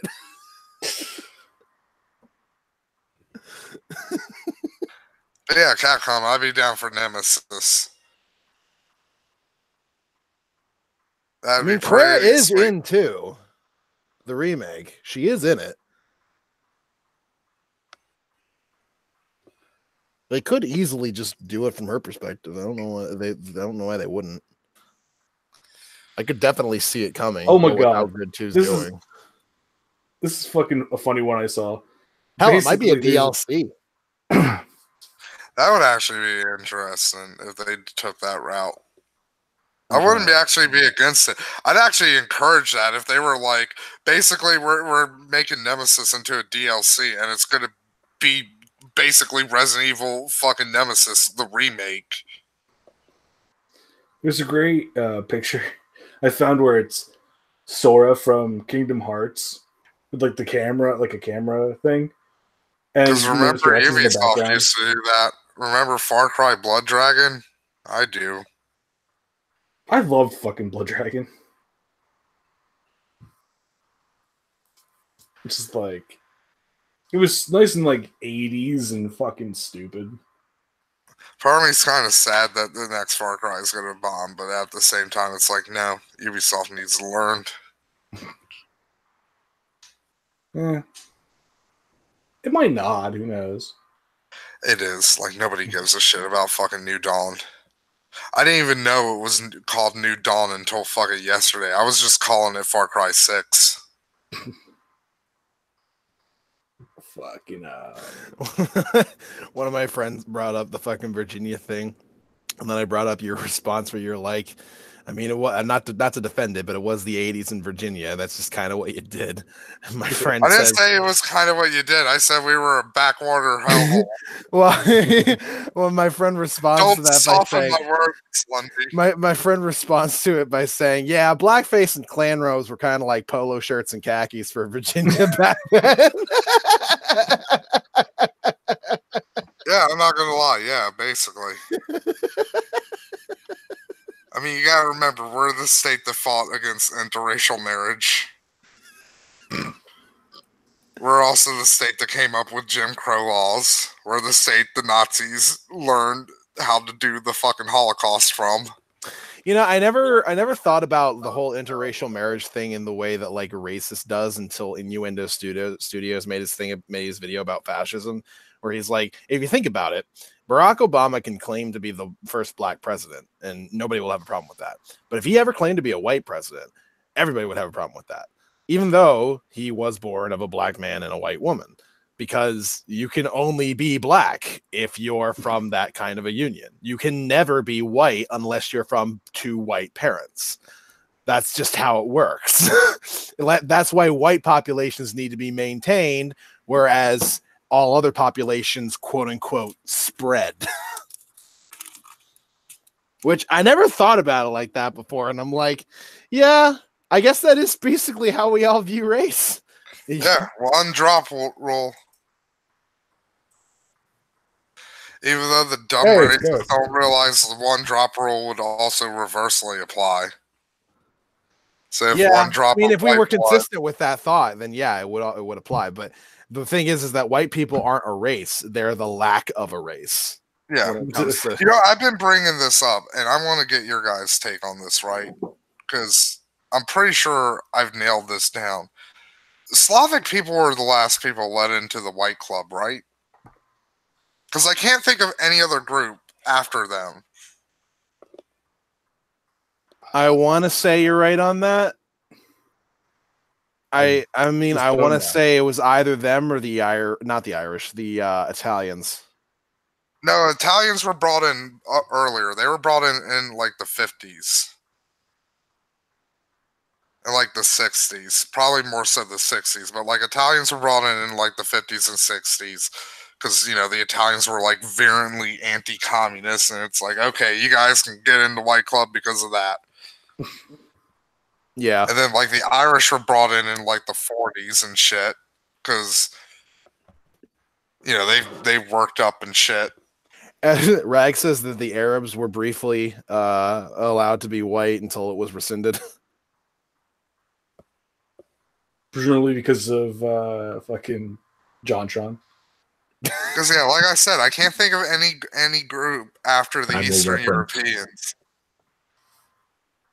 Oh, hey, Go. I've been waiting for you. That's why. Wow, we've been going for a long time. My fucking legs hurt. Yeah. Yeah, Lundy, he's going to beat you up. Yeah. Goat went to the gym. He told me he's well, what he said is he's training for the inevitable having to carry all of us on the podcast, and which I think is very rude because I carry my weight just fine. I think Matt carries his weight just fine. It's everybody else that you have to carry.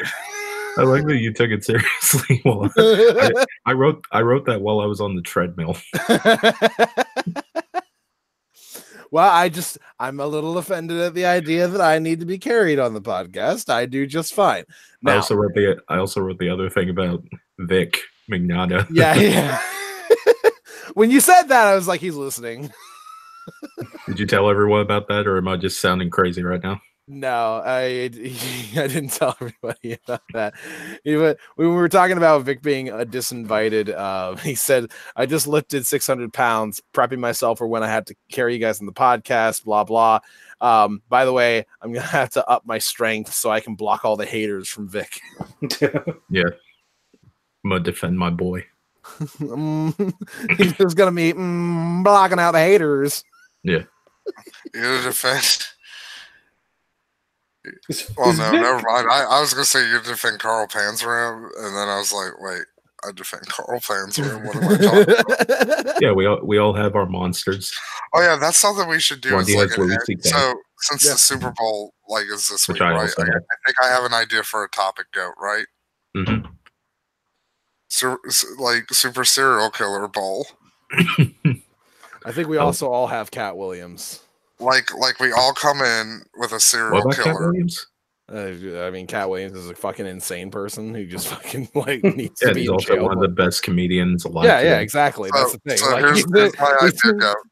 We all come in with a serial killer, and to give a bit of to give a bit of fairness, none of us can pick Carl Panzram. I'm fine with this. I got my boy. Vic Mignogna was the voice of Edward Elric. Yeah, that's like one of his most famous roles. No, for some reason I thought he was Mustang. Zen live looking up Vic's Wikipedia. Well, no, because I thought I wanted to make sure that he was the character I thought he was, and he wasn't. So when are we doing this, Matt? I don't know. Whenever we want to record it, but I'm thinking maybe be like, okay, there's a 1 month period. Mm-hmm. This guy is given, your boy is given free reign and a base of operations. How many people can he get in a month? Wait. Free reign, base of operations, modern day technology. Yes. I know who I'm going with then. I'm gonna save mine. Hold on, I'm gonna message mine to you to make sure we're not doing. You know what? I'm gonna put a caveat on that modern day technology thing, though. Yeah, bit of a handicap. No internet. Oh, that might fuck up Lundy's a little bit. I don't think internet kind of makes it too easy to be a serial killer, which is why serial killers are all boring now. Okay, by that, do we go ahead and take out any of the cannibals that have talk to people online, like the Cannibal Cop, for instance? Even though he didn't. I'm talking about the Craigslist killer types. Okay, yeah. So the Amazon reviewer guy and the Tinder guy, and yeah. Okay, I'm fine with that. Yeah, it doesn't affect my guy. If you're not putting in, I don't think it affects mine either, honestly. If you're not putting in legwork. So wait, You're not I putting kind of in zoned out. legwork to find your victims. Hold on, Matt. Zen's trying to say something. No, this is like I fucking kind of blanked out. We all have to choose a serial killer. Yeah. Yeah, the idea here is we're gonna choose a serial killer. They're given 1 month, a base of operations, whatever weaponry they want, and fucking modern day technology sans the internet to kill as many people as they want. Who would kill the most people? And if they would also be caught within the month. Yeah. That would probably be where, like, we would the opposition would have to argue, right? I'm thinking, right? Like that would probably be our opposition point. It's like the person presented would be like, this is how many people they would kill in a month, and we would have to be like, well, this is why your asshole would be caught within like fucking day one. Yeah.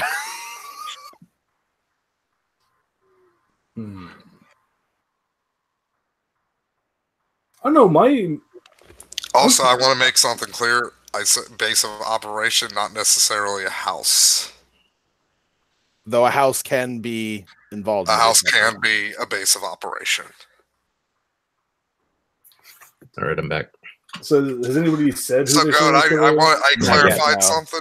So Mm-hmm. Goat, I clarified something. So when I say base of operation, I don't necessarily mean a house, but a house can count as a base of operations. Can it be a mobile home? Yes. Okay, then yeah, I'm fine with this.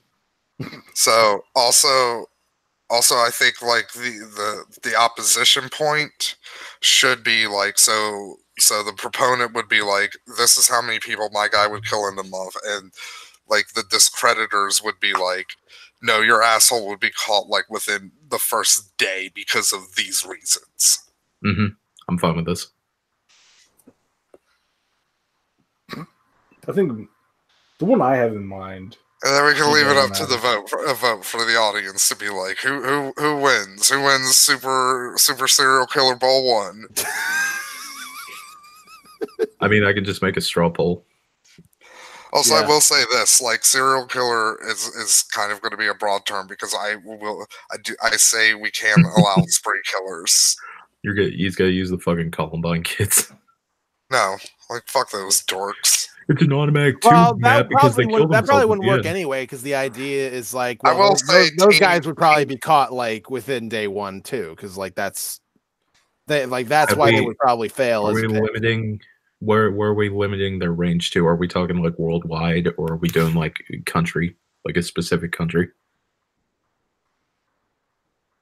I think that they can operate from anywhere.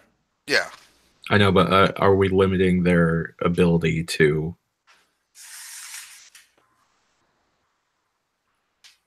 Like, I mean, like in this month time, can we have something where it's like, all right, he goes and takes a plane for 2 days, and then that counts as 2 days on his month, but then he can make up for it if he goes to like fucking Australia or something and just brings a gun with him or something like that.